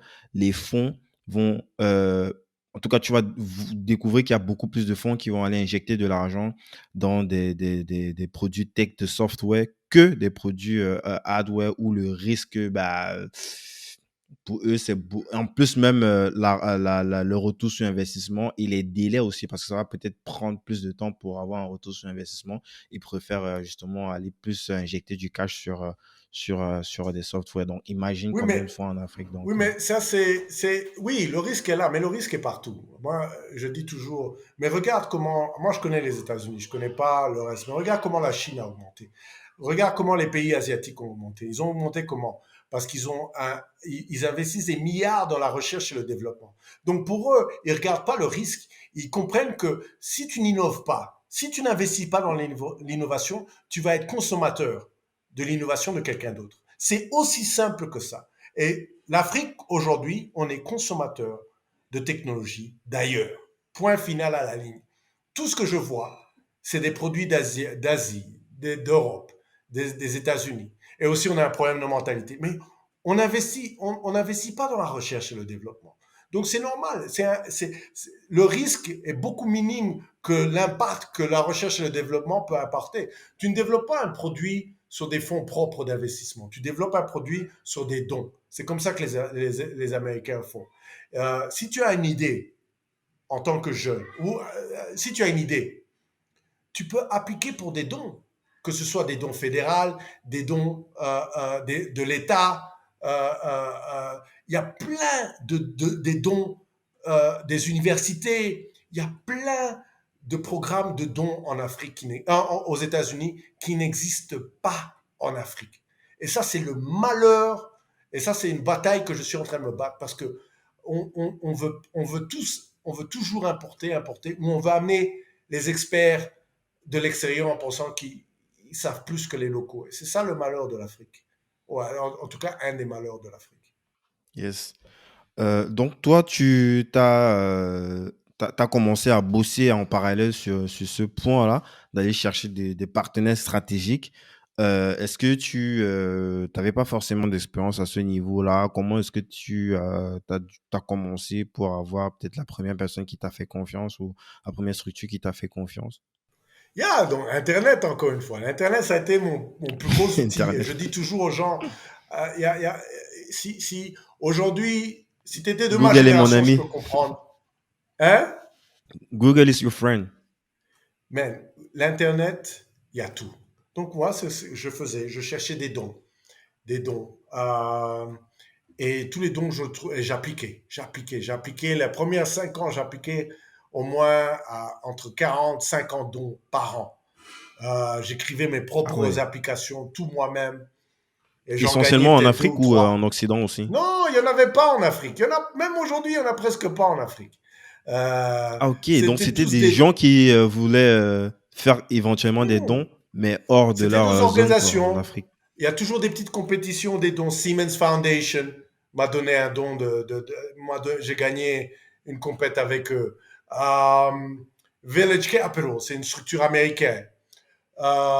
Et entre-temps, il y a une compagnie qui s'appelle d'Allemagne, Green Tech Capital, parce qu'aussi, moi, je postais beaucoup. Même à l'époque, Mhm. je comprenais le pouvoir des médias sociaux. Je postais beaucoup mon projet. Avec, Et je montrais, à l'époque, c'était qui, comment il s'appelle, je crois, c'était Eric Young yeah, qui dirigeait ouais, il est toujours cette CEO. structure-là. Et Eric Young voit un de mes posts Ah, d'accord. et me contacte. Et, et ça, c'était avant qu'il établisse sa structure. Et il me dit, écoute, on cherche des compagnies, ta compagnie a l'air intéressante, je voudrais bien venir au Rwanda, on parle d'un partenariat d'investissement. Et ils sont venus. Et eux, ils nous ont beaucoup aidés à trouver les partenaires qu'il fallait pour développer la génération des kiosques qu'on a aujourd'hui. Mais aussi la génération trouver des partenaires dans les mini-serveurs et tout ça, parce qu'entre-temps, l'idée de Wi-Fi et tout ça, j'avais déjà incorporé, maintenant il fallait le développer. Et, euh, et ils nous ont trouvé un très gros don du gouvernement allemand, DG, qui a développé, Mhm. c'est le don qui a développé tout le développement d'une partie du mini-serveur et de tout le kiosque. Mais j'ai toujours appliqué, j'appliquais des dons. Euh, Tu peux un peu expliquer le principe? Est-ce que le don, c'est comme on l'entend, le don, je te donne et puis ciao, bye bye, ou alors ils prennent une participation dans la structure parce non, que ça reste quand même une entreprise qui fait non, du profit, qui va gagner de l'argent avec. non, c'est un don sur la recherche et le développement. Point final, Ali. C'est-à-dire qu'on te donne l'argent pour que tu continues ta Tu restes recherche et libre, développement. Donc, tu gardes ta liberté de déployer ta stratégie comme tu la penses. bon, ça dépend des dons, mais la plupart des dons, oui, ils te disent, tout ce qu'ils te demandent, c'est de dire comment tu as utilisé l'argent, parce qu'ils veulent être sûrs que tu n'as pas utilisé l'argent pour autre chose que la recherche et le développement. Donc, il y a des dons qui sont très Mhm. spécifiques où ils te disent, ils te donnent même pas l'argent direct, ils te disent, OK, tu dois développer quoi? Bah, OK, est-ce que tu as tes partenaires? Oui, oui, oui, donc on paye directement les partenaires pour faire ton développement. Donc, ça dépend des dons. Mais le don, Ok. Ils te donnent l'argent, il n'y a pas de equity, il n'y a rien, c'est ils te donnent l'argent pour faire, c'est spécifiquement sur la recherche et le développement. Si tu as un produit très unique, innovatrice, il y a plein d'argent sur ce sujet dans le monde. Mais bien sûr, bon, il faut savoir les trouver parce que la plupart de ces dons, ils ne font pas la promotion de ces dons. Ils sont très mauvais dans les réseaux sociaux. Donc, tu dois vraiment les rechercher. Tu dois connaître des gens qui les connaissent, etc., etc. Donc, c'est aussi une stratégie assez spécifique. Mais toi, pourquoi est-ce que ils ont décidé, eux, d'investir, du moins de faire un don pour ton projet, à côté de d'autres projets forcément qu'est-ce que toi, Ça, je ne peux pas répondre, hein. Ils ont c'est aimé quoi le l'élément projet. game changer? Ça, je sais pas. J'ai jamais demandé s'ils me sélectent. Je vais pas. Mais qu'est-ce qui vous a fait choisir? Je suis tellement content qu'ils m'ont choisi que ça, je sais pas, hein. Mais bon, ça dépend aussi. Il faut pas. Il y a des dons qui sont très spécifiques. C'est-à-dire, il y a des dons qui te disent, on cherche des projets qui veulent résoudre l'énergie renouvelable ou la connectivité et l'énergie renouvelable. Donc, les dons te donnent les sujets clés et c'est toi qui appliques sur le projet que tu as et c'est eux qui sélectent ceux qu'ils pensent qui sont le plus viables et tout ça. Mais j'ai jamais vraiment demandé à aucun de ces donateurs pourquoi ils nous ont choisis, nous, et pas les autres, quoi. Mais on a eu beaucoup de chance. Mais il faut dire qu'aussi, pour eux, c'était très difficile de trouver un Africain qui ait un produit physique dans le domaine qu'ils cherchent. Donc, il n'y avait pas beaucoup, il n'y avait pas Mhm. autant de compétition parce que dans la plupart des dons que je gagnais, j'étais le seul noir, pour te dire la vérité. J'étais le seul noir. Je peux te Yes. dire plein de dons où j'étais le seul noir. Il y a un don que j'ai gagné à Amsterdam, c'était le Green Challenge. C'est un gros, gros programme. Et j'étais le premier noir à être sélecté en 7 ans et il n'y a toujours pas eu de noir depuis. Donc, Ouais. c'est pour te dire que. Mais encore une fois, ce que j'ai découvert plus tard, c'est que les jeunes, ils appliquent jamais à ces dons. Ils pensent que parce que c'est des dons de l'Europe, des dons des États-Unis, ils vont jamais être sélectés. Moi, j'ai jamais eu cette mentalité. Moi, j'applique. Que tu me dises non ou pas, ça, c'est pas un problème. Mais au moins, j'applique, je donne la chance, j'essaye et puis je vois. Donc, j'ai remarqué que beaucoup de dons Yes. internationaux, très peu d'Africains appliquent à ces dons. Ce qui est aussi un peu malheureux. Mais bon, C'est voilà dommage, quoi. puisque mais c'est vrai que quelque part aussi, toi, tu avais déjà starté quelque chose. C'est pas comme si tu parlais dans l'air juste avec un deck, juste en ayant des parents en disant je vais faire tel projet. Tu avais déjà fait des choses, tu avais fait un proto, tu avais investi ton propre argent, il y avait un truc concret que tu pouvais déjà montrer pour justifier du fait que tu pourrais éventuellement faire beaucoup, beaucoup plus si tu avais des fonds derrière qui te suivaient, quoi. Du moins, du financement qui pourrait éventuellement accélérer ce que tu avais déjà commencé, quoi.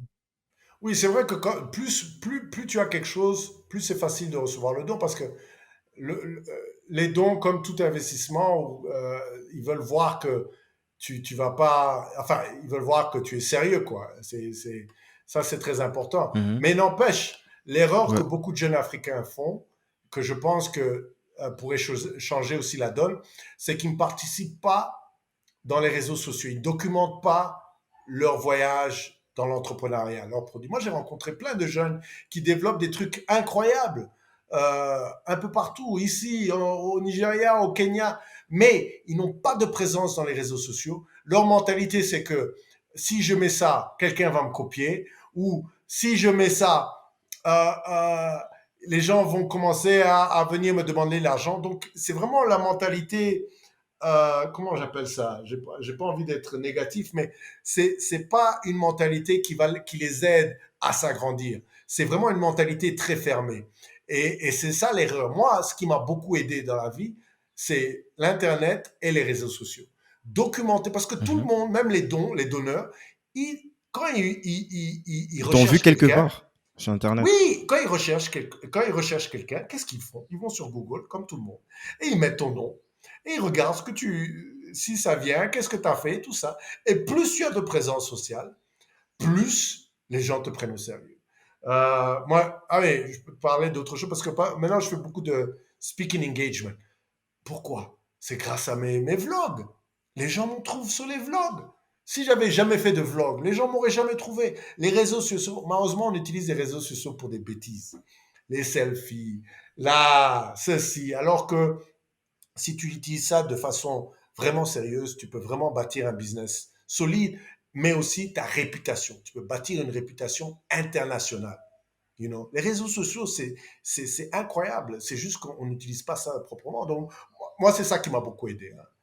Malgré que j'avais déjà Yes. le produit et tout ça. Si j'étais pas dans les réseaux sociaux, si j'avais pas Internet et il n'y avait pas de réseaux sociaux, ou j'étais pas dedans, je serais pas là où je suis maintenant. Ça, c'est sûr. Yes. Pour boucler sur ce mode de fonctionnement, sur ce mode de financement, pardon, avec les dons, si on prend le cas spécifique avec Green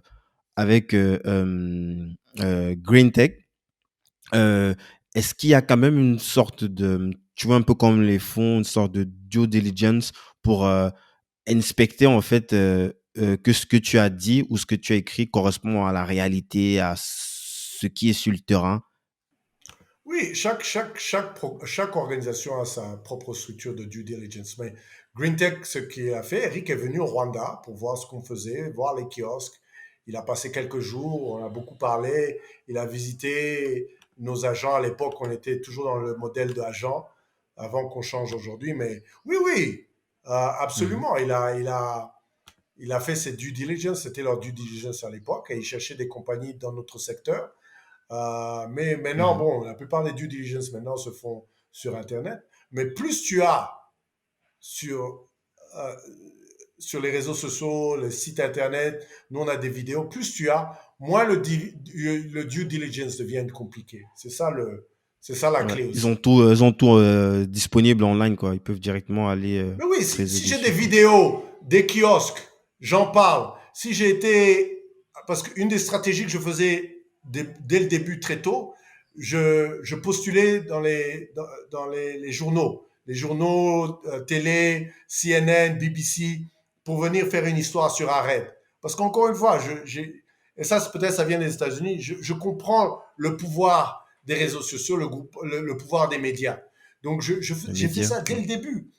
Et j'ai commencé avec les médias locaux. Ils sont venus faire quelques histoires sur Arrête.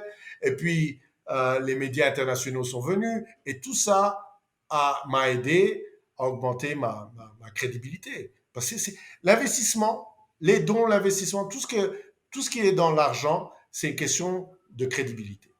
Plus tu es crédible, moins c'est compliqué pour lever ses fonds. Parce que la personne qui te donne l'argent ou l'organisation qui te donne l'argent ne te connaît pas. Et pour eux qui te donnent l'argent, ils doivent avoir confiance que tu vas utiliser l'argent proprement. L'investissement, c'est une question de confiance. C'est aussi simple que ça. Les gens compliquent tout ça, Matrix. Ah oui, oui, mais pourquoi tu crois que c'est toujours les mêmes personnes qui lèvent le plus de montants? C'est parce qu'ils ont confiance en eux. C'est des réseaux, tout ça. C'est des réseaux de confiance. Donc, c'est ça l'investissement. Tu dois bâtir, mais quand tu n'as pas de réseau, comment tu bâtis cette confiance? Tu bâtis cette confiance sur les réseaux sociaux. C'est aussi simple que ça. Yes. Parfait.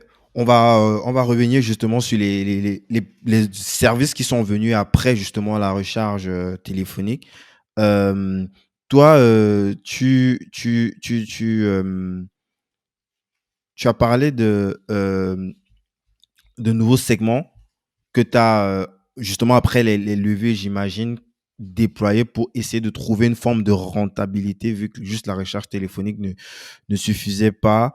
Notamment, tu as rajouté la connexion Internet via le Wi-Fi, de la publicité aussi, tu vas nous expliquer, je ne sais pas sous quelle forme, et aussi l'IoT, Internet of Things. Tu nous en parles un petit peu? Non, oui, donc je commence en 2013, je lance le kiosque, je teste tout ça, je commence à avoir du rendement, mais je vois que 10 centimes par chargement, même si tu charges 100 téléphones par jour, c'est pas ça qui va te rentabiliser à cause du coût de l'opération. Donc, première chose que je fais de changement, euh, j'ajoute des services digitaux. Parce qu'à l'époque aussi, le mobile money, les ventes des unités de téléphone, ça commençait à s'agrandir. Donc je me suis dit, OK, je vais rajouter ça. Et à l'époque, tu gagnais des commissions sur ça. Ouais, même maintenant. Donc les compagnies téléphoniques te donnent des commissions sur tous ces services. Mais le problème avec ce modèle, c'est Mhm. que les commissions changeaient et tu n'avais aucun contrôle de combien tu pouvais gagner. Par exemple, la commission pouvait être 5% aujourd'hui, en 3 mois, c'est 4%. Donc, c'était trop risqué. Euh, Imprévisible. C'était imprévisible. Et puis, entre-temps, l'Internet commençait à augmenter, les smartphones. Moi, je me suis dit, mais pourquoi pas mettre Wi-Fi sur ce kiosque? Internet Wi-Fi. Et j'ai mis un routeur connecté au solaire et tout ça, Wi-Fi. Les gens appréciaient, mais dans certaines zones, la connectivité était horrible parce que le réseau est pas bon partout. Et puis C'était pas couvert. c'est là où l'idée d'avoir d'avoir un stockage local, de stocker ces données localement, les distribuer via Wi-Fi est venue. Ça s'appelle en fait, j'ai pas inventé ça, ça s'appelle Edge Technology. Mais ce que nous on a fait, on a, on a, on a, je vais pas dire amélioré, on a agrandi le spectrum de cette idée, quoi. C'est-à-dire que le Edge, c'est plus utilisé pour le IoT et pour les petits sensors, mais ça marche avec le cloud. Mais nous, ce qu'on voulait faire, c'est carrément avoir le stockage de données carrément sur ces mini-serveurs qui sont à l'intérieur des kiosques. C'est-à-dire qu'on ne dépend pas du cloud. Et, euh, et donc, pour arriver à ça, on a dû bâtir notre propre operating system qui contrôle le mini-serveur. Donc, tout ça, c'est venu de plus en plus. Et maintenant, on a carrément, euh, on voit, maintenant, avec Covid, on a vu l'explosion du digital, parce que tout maintenant est digitalisé, la santé, l'éducation, les gouvernements, les services gouvernementaux, tout est digitalisé, mais il y a un problème d'infrastructure digitale en Afrique. Donc maintenant, on a encore amélioré notre technologie pour vraiment devenir une infrastructure digitale de stockage et de données de processing. On appelle ça computing and storage. C'est-à-dire qu'on devient une base de données, mais décentralisée, quoi. C'est ça qu'on devient aujourd'hui. C'est carrément une base de données décentralisée où les SMI, les petites et moyennes entreprises, peuvent bâtir des applications sur notre infrastructure. Avant, c'était juste mettre des petites données, des contenus, des vidéos, mais maintenant, tu peux vraiment bâtir des applications sur notre infrastructure. Donc, et maintenant, c'est ça que R&D, on veut bâtir vraiment une infrastructure digitale de base de données qui est décentralisée. Tu vas me corriger si je comprends bien. Est-ce que c'est équivalent avec comment ça s'appelle le truc de Elon Musk là, c'est Net, comment ça s'appelle? Non, C'est non, pas ça, c'est les Neuralink. satellites, là. Euh, avec les satellites, mais pas les satellites, enfin les satellites qui sont beaucoup plus proches, hein, je crois que ça doit être à peu près quelque chose comme Oui, oui, oui, 500, oui. 550 Oh. kilomètres. Oui, oui, oui, Et les il utilise satellites justement qui... le vide de l'espace pour accélérer. Euh, Est-ce que c'est une sorte d'équivalent, mais avec justement un Non, truc non, non, non. décentralisé, comme tu... Non, donc, quand tu parles d'infrastructure digitale, il y a l'Internet. L'Internet, c'est quoi? C'est juste le flot d'informations. C'est tout. C'est ça qui est l'Internet. Mhm. C'est le flot d'informations. Ouais. Et il y a le stockage des données.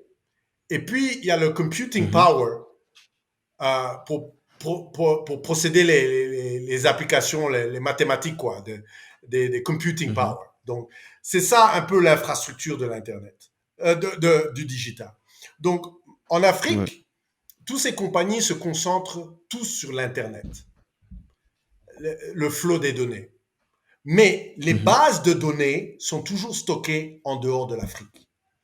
Quand tu vas sur Mhm. YouTube ou tu vas sur Facebook, toute cette information est stockée en dehors de l'Afrique dans des bases de Aux données États-Unis. aux États-Unis, en Europe et tout ça. Maintenant, aujourd'hui, il y a des bases de données qui sont en train de se faire bâtir au Nigeria, en Afrique du Sud et tout ça. Mais nous, ce qu'on s'est dit, c'est que ces bases de données sont toujours centralisées. C'est-à-dire qu'on fait un centre de bases de données de stockage avec plein de mini-serveurs, tout centralisé. Mais si on peut décentraliser ces bases de données et les bâtir dans des zones rurales semi-urbaines, plus proches de l'utilisateur, on peut, résoudre deux problèmes. Le premier problème, c'est qu'on offre du stockage local à des entreprises locaux au lieu d'aller dans le Google Cloud ou dans le AWS. Mais bien sûr, on ne fait pas la compétition avec ces gars-là parce que eux, leur clientèle, c'est pas notre clientèle. Mais ça, c'est notre histoire. Mais nous, on veut Mhm. résoudre deux problèmes. Le premier problème, c'est offrir du stockage, des services de stockage pour les petites et moyennes entreprises. Première chose. Deuxième chose, parce que nos mini-serveurs ont une capacité de Wi-Fi, on peut distribuer certains de ces contenus et applications directement à l'utilisateur sans que l'utilisateur ait Internet sur son téléphone. Donc ça, ce sont les deux problèmes maintenant qu'on résout avec cette nouvelle infrastructure qu'on a développée. Ok. Et est-ce qu'il y a quand même une communication entre ces différents kiosques? Oui, absolument. Donc, tu as besoin de l'Internet. L'Internet, c'est le réseau qui est au-dessus de notre réseau. Donc, nous, on Mhm. bâtit un réseau local sur le réseau Sorte Internet. d'intranet. Ouais. Absolument. C'est un intranet décentralisé. Absolument. Mhm. Donc, Waouh, c'est super intéressant ça. Et là, je suis en train de voir déjà plusieurs possibilités pour. oh, Ça veut il y dire a plein, là, plein de il y a possibilités maintenant. et même la target, elle n'est plus, c'est plus du business to consumer. Vous pouvez directement aller dans du B2B quoi et traiter avec des entreprises qui Ah, on fait que du B2B maintenant. pourraient. Hein. On ne fait que du B2B maintenant. Hein. Il n'y a plus de B2C et tout ça. Parce que, encore, ce que j'ai découvert, c'est que l'utilisateur moyen africain n'a pas l'argent pour consommer tout le temps le digital, payer Internet. Parce que l'Internet en Afrique est cher. Alors que si tu offres du stockage à des petites et moyennes entreprises, eux, ils ont déjà un budget pour stocker leurs données. Ils ont un budget pour utiliser, s'ils veulent digitaliser quelque chose, ils vont devoir payer quelque chose pour le stockage. Donc, ils ont déjà un budget pour ça. Donc, le B2B, donc on ne gagne rien sur l'utilisateur, on gagne tout sur les petites et moyennes entreprises. Donc, c'est ça Mhm. l'innovation qu'on a pu faire. Parce que si on dépendait que de l'utilisateur, c'est impossible d'être profitable. Encore une fois, quelqu'un qui gagne moins de 5 dollars par jour, il n'a pas le temps pour payer Internet ou pour payer pour les données, pour avoir accès aux données. Donc, on travaille avec, par exemple, des ONG qui veulent stocker leurs données pour les camps de réfugiés, par exemple. Donc, c'est eux qui nous payent pour le stockage et on les distribue en même temps aux utilisateurs qui veulent offrir ces données à certains utilisateurs dans les camps de réfugiés, par exemple. Ça, c'est juste une application avec quoi on utilise. Mais tu peux faire du fintech, tu peux faire du health tech, tu peux faire du edtech. Tout ça, tu peux le faire sur notre infrastructure. Mais parce que c'est une infrastructure totalement décentralisée, tu n'as pas le même problème qu'une infrastructure centralisée. Parce qu'une infrastructure centralisée a besoin de l'eau pour dû à la chaleur de Refroidit les ces. serveurs. Ouais, et il a besoin de beaucoup d'électricité. Alors que, parce que notre infrastructure est totalement décentralisée, tu as besoin de l'énergie juste pour un serveur à la fois. Donc, tu peux faire du solaire direct parce que tu donnes de l'énergie à un mini-serveur à la fois. Mais tous ces mini-serveurs communiquent entre clusters. Donc, ça, c'était la partie la plus difficile à développer. C'était ce logiciel pour permettre à toutes les ressources de ces mini-serveurs à devenir qu'une ressource. Puisqu'ils ne sont pas dans le même Ok. endroit, tu as besoin d'un logiciel pour faire ça et tu as besoin d'Internet. Tu ne peux pas faire ça sans Internet. C'est quelque chose qui a été breveté, c'est une propriété Non, d'Arrête Group. non, les brevets, j'y crois pas trop. Hein. Écoute, tu peux rien. Les gens vont te copier. Ça coûte trop cher, les brevets en Afrique. Euh, et beaucoup des solutions qu'on a développées pour arriver à ça, c'est open source. Encore une fois, moi, mon but maintenant dans la vie, c'est pas de gagner des milliards, c'est vraiment de résoudre des problèmes et d'inspirer une nouvelle génération d'Africains pour continuer cette bataille. Parce que, encore une fois, si je voulais gagner de l'argent, je serais resté aux États-Unis. Mais c'est vraiment encore l'impact. Moi, l'impact, c'est ça qui me Mhm. concentre. C'est ça. Gagner, ça va gagner, mais c'est pas ça qui me préoccupe. Mais bon, il y avait personne qui a fait ça, donc on a dû bâtir tout ce logiciel de zéro. Mais beaucoup de ces composants sont open source. Par exemple, le operating system du mini-serveur, on utilise Yocto. Yocto, c'est Unix-based operating system. Et on l'a modulé, quoi. On l'a converti pour faire ce qu'on avait besoin de faire. Donc, on l'a adapté pour nos besoins. Mais oui, encore une fois, c'est vraiment très intéressant ce problème digital en Afrique. Mais ce qui est plus intéressant encore, c'est comment monétiser le digital sans avoir à monétiser à l'utilisateur. Parce on a plus de 3 milliards de personnes dans le monde qui ne sont pas connectées sur Internet. Et 800 millions vivent en Afrique de ces 3 milliards. C'est incroyable ce chiffre. Hein? Donc, quand on parle de fintech, quand on parle de health tech, quand on parle de toutes ces technologies qu'on développe, il y a 800 millions de personnes qui n'ont pas accès à ça. Et c'est ça la problématique qu'on veut résoudre. On veut créer vraiment une nouvelle infrastructure intranet pour permettre à ces gens-là de participer à cette économie digitale. Et c'est vraiment ça notre but en tant que compagnie, Ouais, quoi. c'est beaucoup plus fat que ce que je pensais parce que là, c'est clairement une alternative à Internet, quoi. C'est une sorte de raccourci pour justement pallier à la difficulté justement d'aller directement déployer l'Internet classique qu'on connaît partout en Afrique, quoi. Non, De c'est se juste un concentrer réseau sur les sous un produits réseau. utiles. C'est Ouais, juste mais parce que quand qui est concentré sur les produits dont on a besoin directement, quoi. ah oui, donc notre but, c'est de bâtir cette infrastructure et de travailler avec des partenaires, des développeurs, des petites et moyennes entreprises, que eux, ils vont créer des applications qui sont vraiment qui offrent un Qui besoin. vont faire grossir le réseau, quoi. Le réseau, oui, mais qui sont spécifiques pour l'Afrique. Mais c'est ça le problème qu'on a en Mhm. Afrique. Il n'y a pas de réseau de stockage et de computing pour les petites et moyennes entreprises. C'est toujours, tout ça existe à l'extérieur du continent. C'est ça Ouais. la problématique qu'on s'est Un autre rendu compte. avantage même, je pense, ça va être le fait de limiter aussi justement les pannes qu'on peut avoir lorsque, on a vu la dernière fois, lorsque Facebook a arrêté de fonctionner 24 heures, toute la planète était en panique. Ben là, si tu as plusieurs serveurs qui se baladent comme ça dans des endroits différents, c'est quand même difficile d'avoir tous les serveurs qui se plantent en même temps, quoi.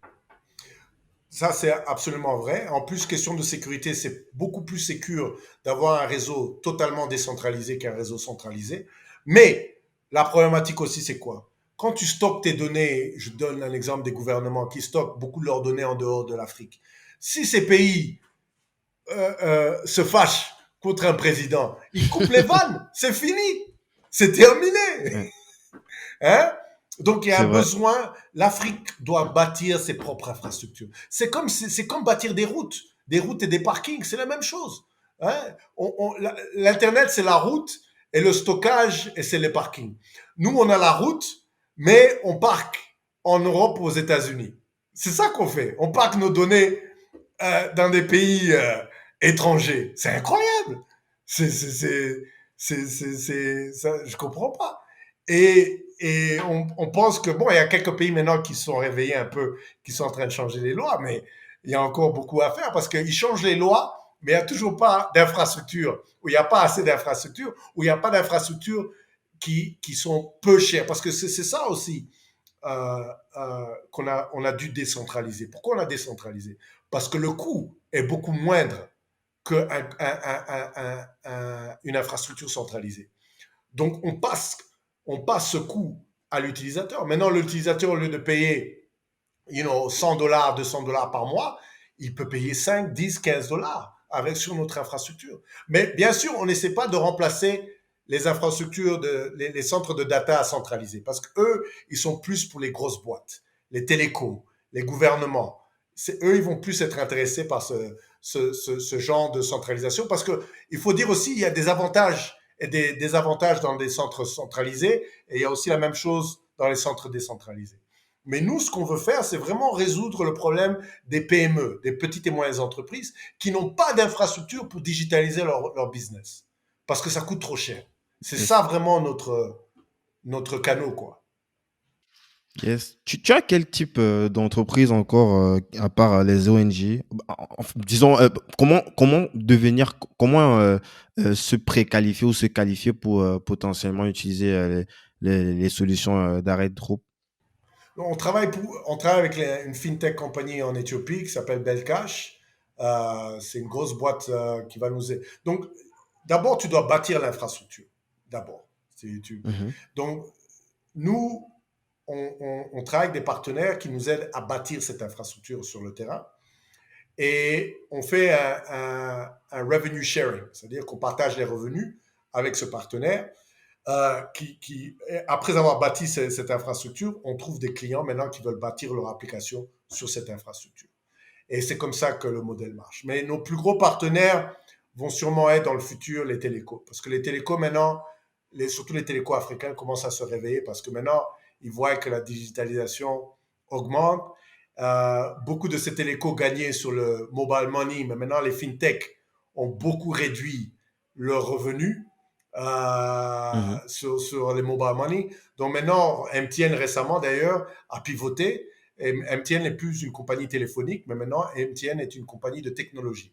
Ils ont même fait un rebrand et tout ça de leur compagnie. Et je vois les compagnies téléphoniques, les ISP, les compagnies d'Internet vont tous pivoter et vont chercher maintenant des solutions pour agrandir leurs revenus.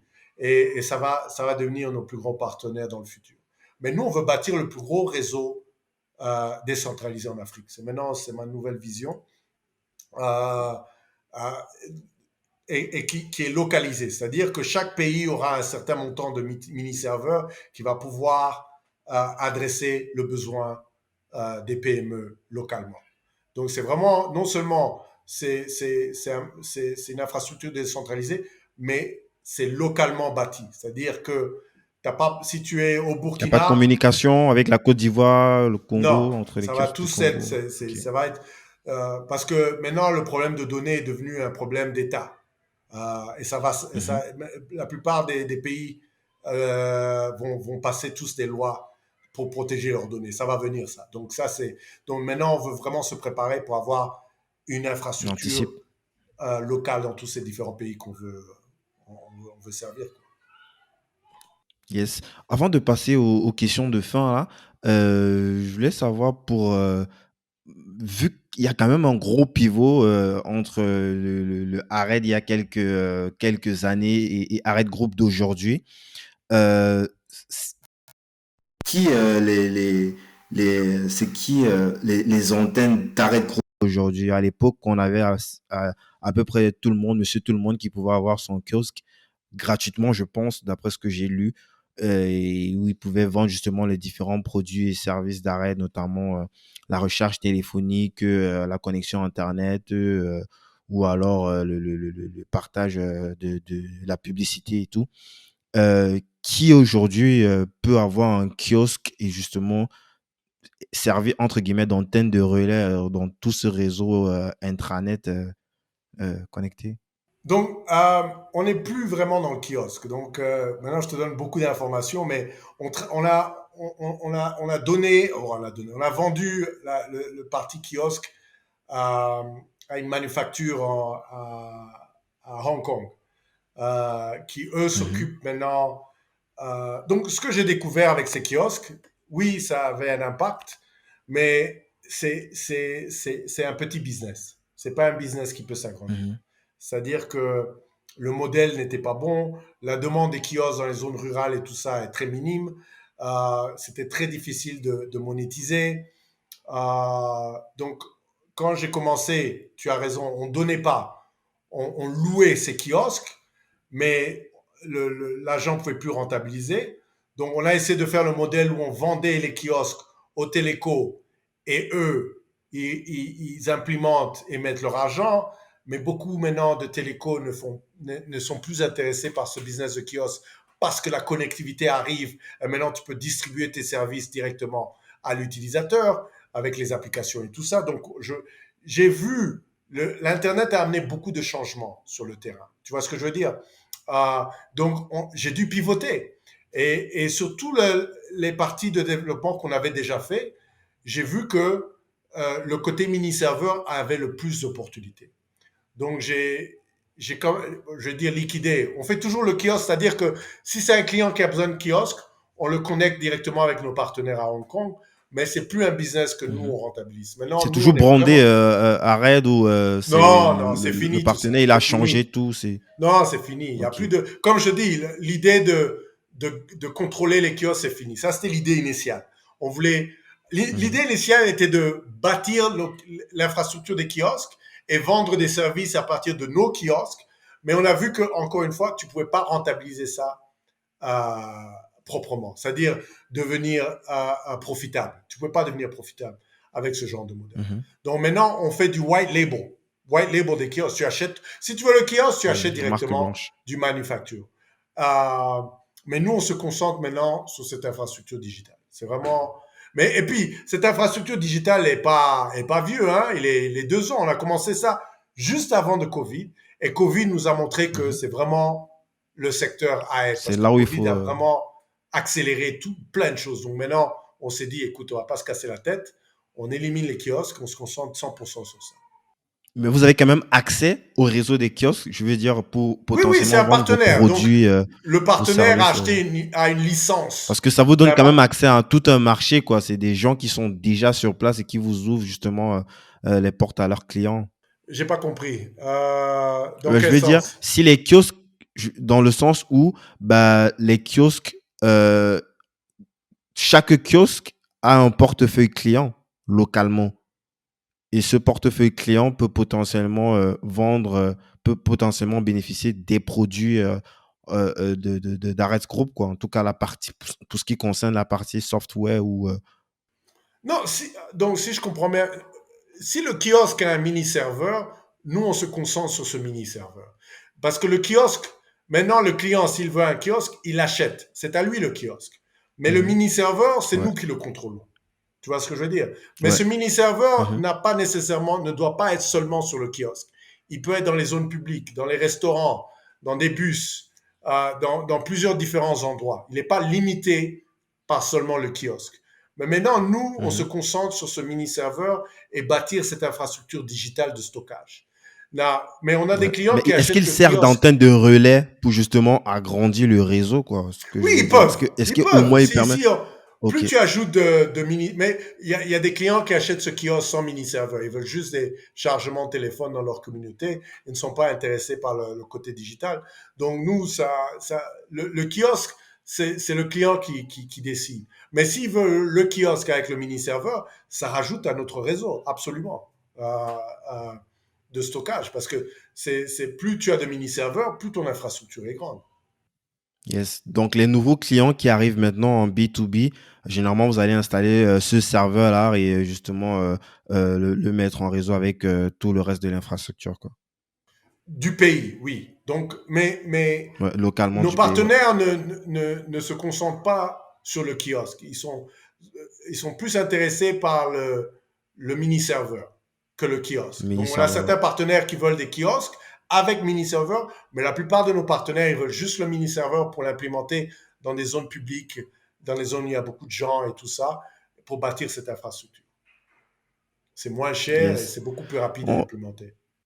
yes. On va aller sur les questions de fin. Là, j'ai 10 000 questions encore, mais on va pas s'arrêter si je continue. Par exemple, comment est-ce que les différences entre peut-être la Côte d'Ivoire, le Rwanda, comment est-ce qu'on pénètre ce marché? Est-ce qu'il faut absolument rentrer là avec ses propres, ses propres outils ou alors aller utiliser ceux qui sont déjà dans le marché et faire des partenariats avec eux? Mais bon, ça va nous prendre encore peut-être 1 heure.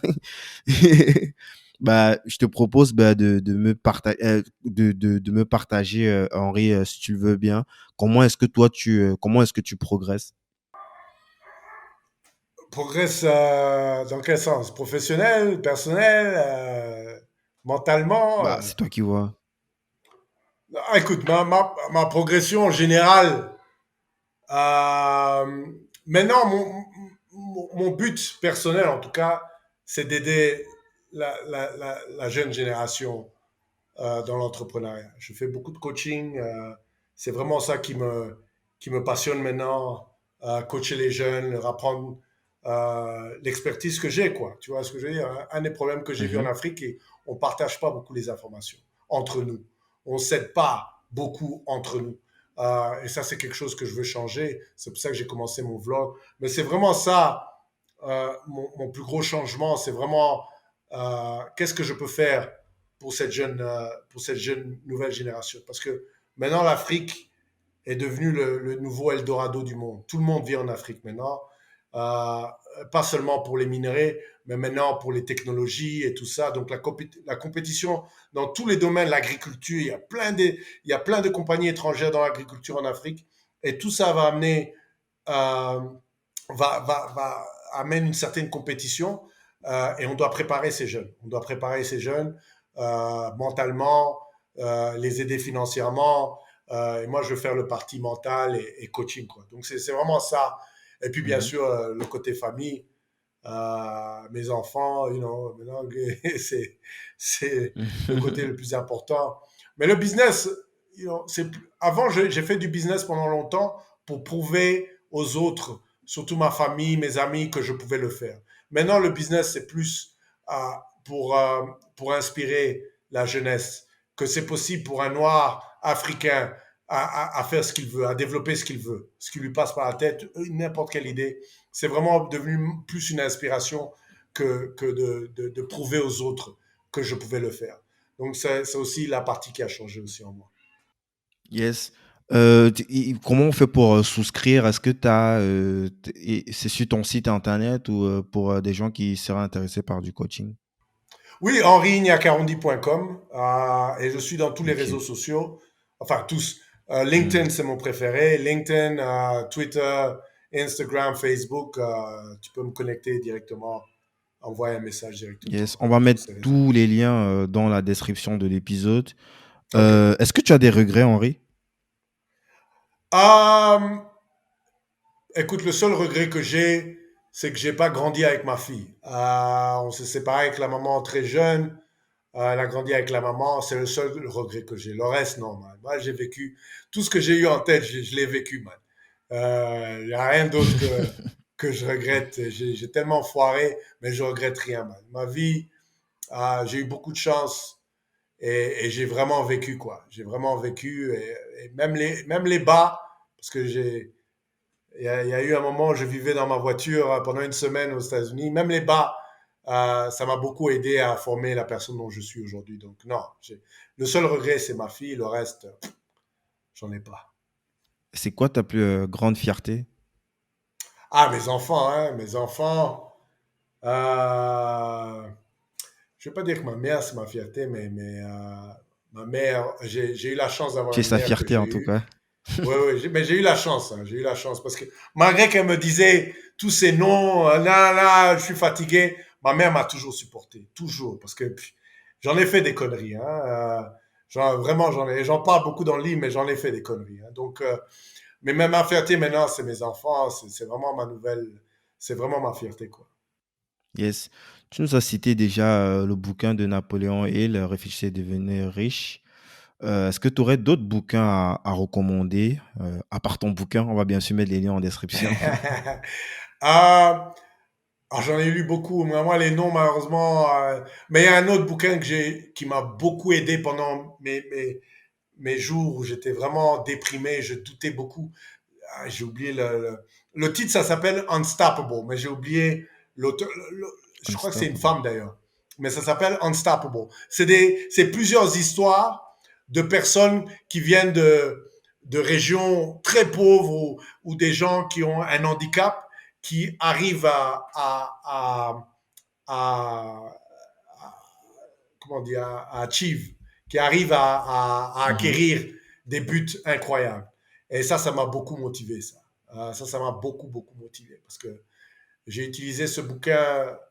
Je regardais les histoires dans ces bouquins, mais c'est des gens. Il y a une histoire, un gars qui a traversé le désert. Euh, il quittait son village pour traverser le désert pour aller en Europe, mais ce qu'il a vécu, c'était incroyable. Donc j'ai utilisé ces histoires pour me rendre compte que les problèmes que j'avais, en fait, c'était rien, rien comparé à Mhm. ça, quoi, tu vois. Donc, C'est Judy Bataillon ou il faudra que je retrouve. C'est Unstoppable. Unstoppable, en tout cas. Je vais te l'envoyer si je retrouve la dame. Mais je crois que oui, c'est une dame, en tout cas. Mais c'est une série de plusieurs histoires à l'intérieur de. Yes. Il faudra que je retrouve ça. On va mettre le Mais oui, lien en description de toutes les façons. c'est un des rares bouquins qui m'a vraiment touché, quoi. Je suis pas un grand, je lis pas beaucoup, hein. Surtout maintenant, je lis presque plus. Mais il y a très peu de livres qui m'ont vraiment marqué. Ça, c'est un des livres qui m'a bien, bien marqué. Yes. Henri, est-ce que tu aurais un dernier mot pour cette génération? Quelque chose d'impérissable, une bouteille à la mer? Absolument, man. N'abandonne jamais ton rêve. Jamais.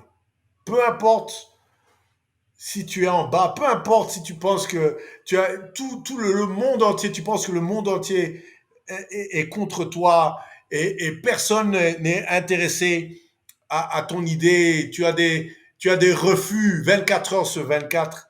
Oui, tu dois adapter, tu dois pivoter, tu dois changer. Ça, c'est à l'interne. Mais n'abandonne jamais ton rêve. Tu n'as qu'une vie à vivre. Un jour, tu es né, un autre jour, tu vas mourir. Personne ne sait quand, personne ne sait comment. Mais entre ces deux-là, tu dois vivre. C'est mieux de vivre ses rêves que de vivre un cauchemar. Et n'abandonne jamais tes rêves. Et vraiment prends des actions. C'est ça que je dirais à tous ces jeunes en Afrique et dans le monde, quoi. Si tu as des rêves, applique-les immédiatement. Ne perds pas de temps. Yes.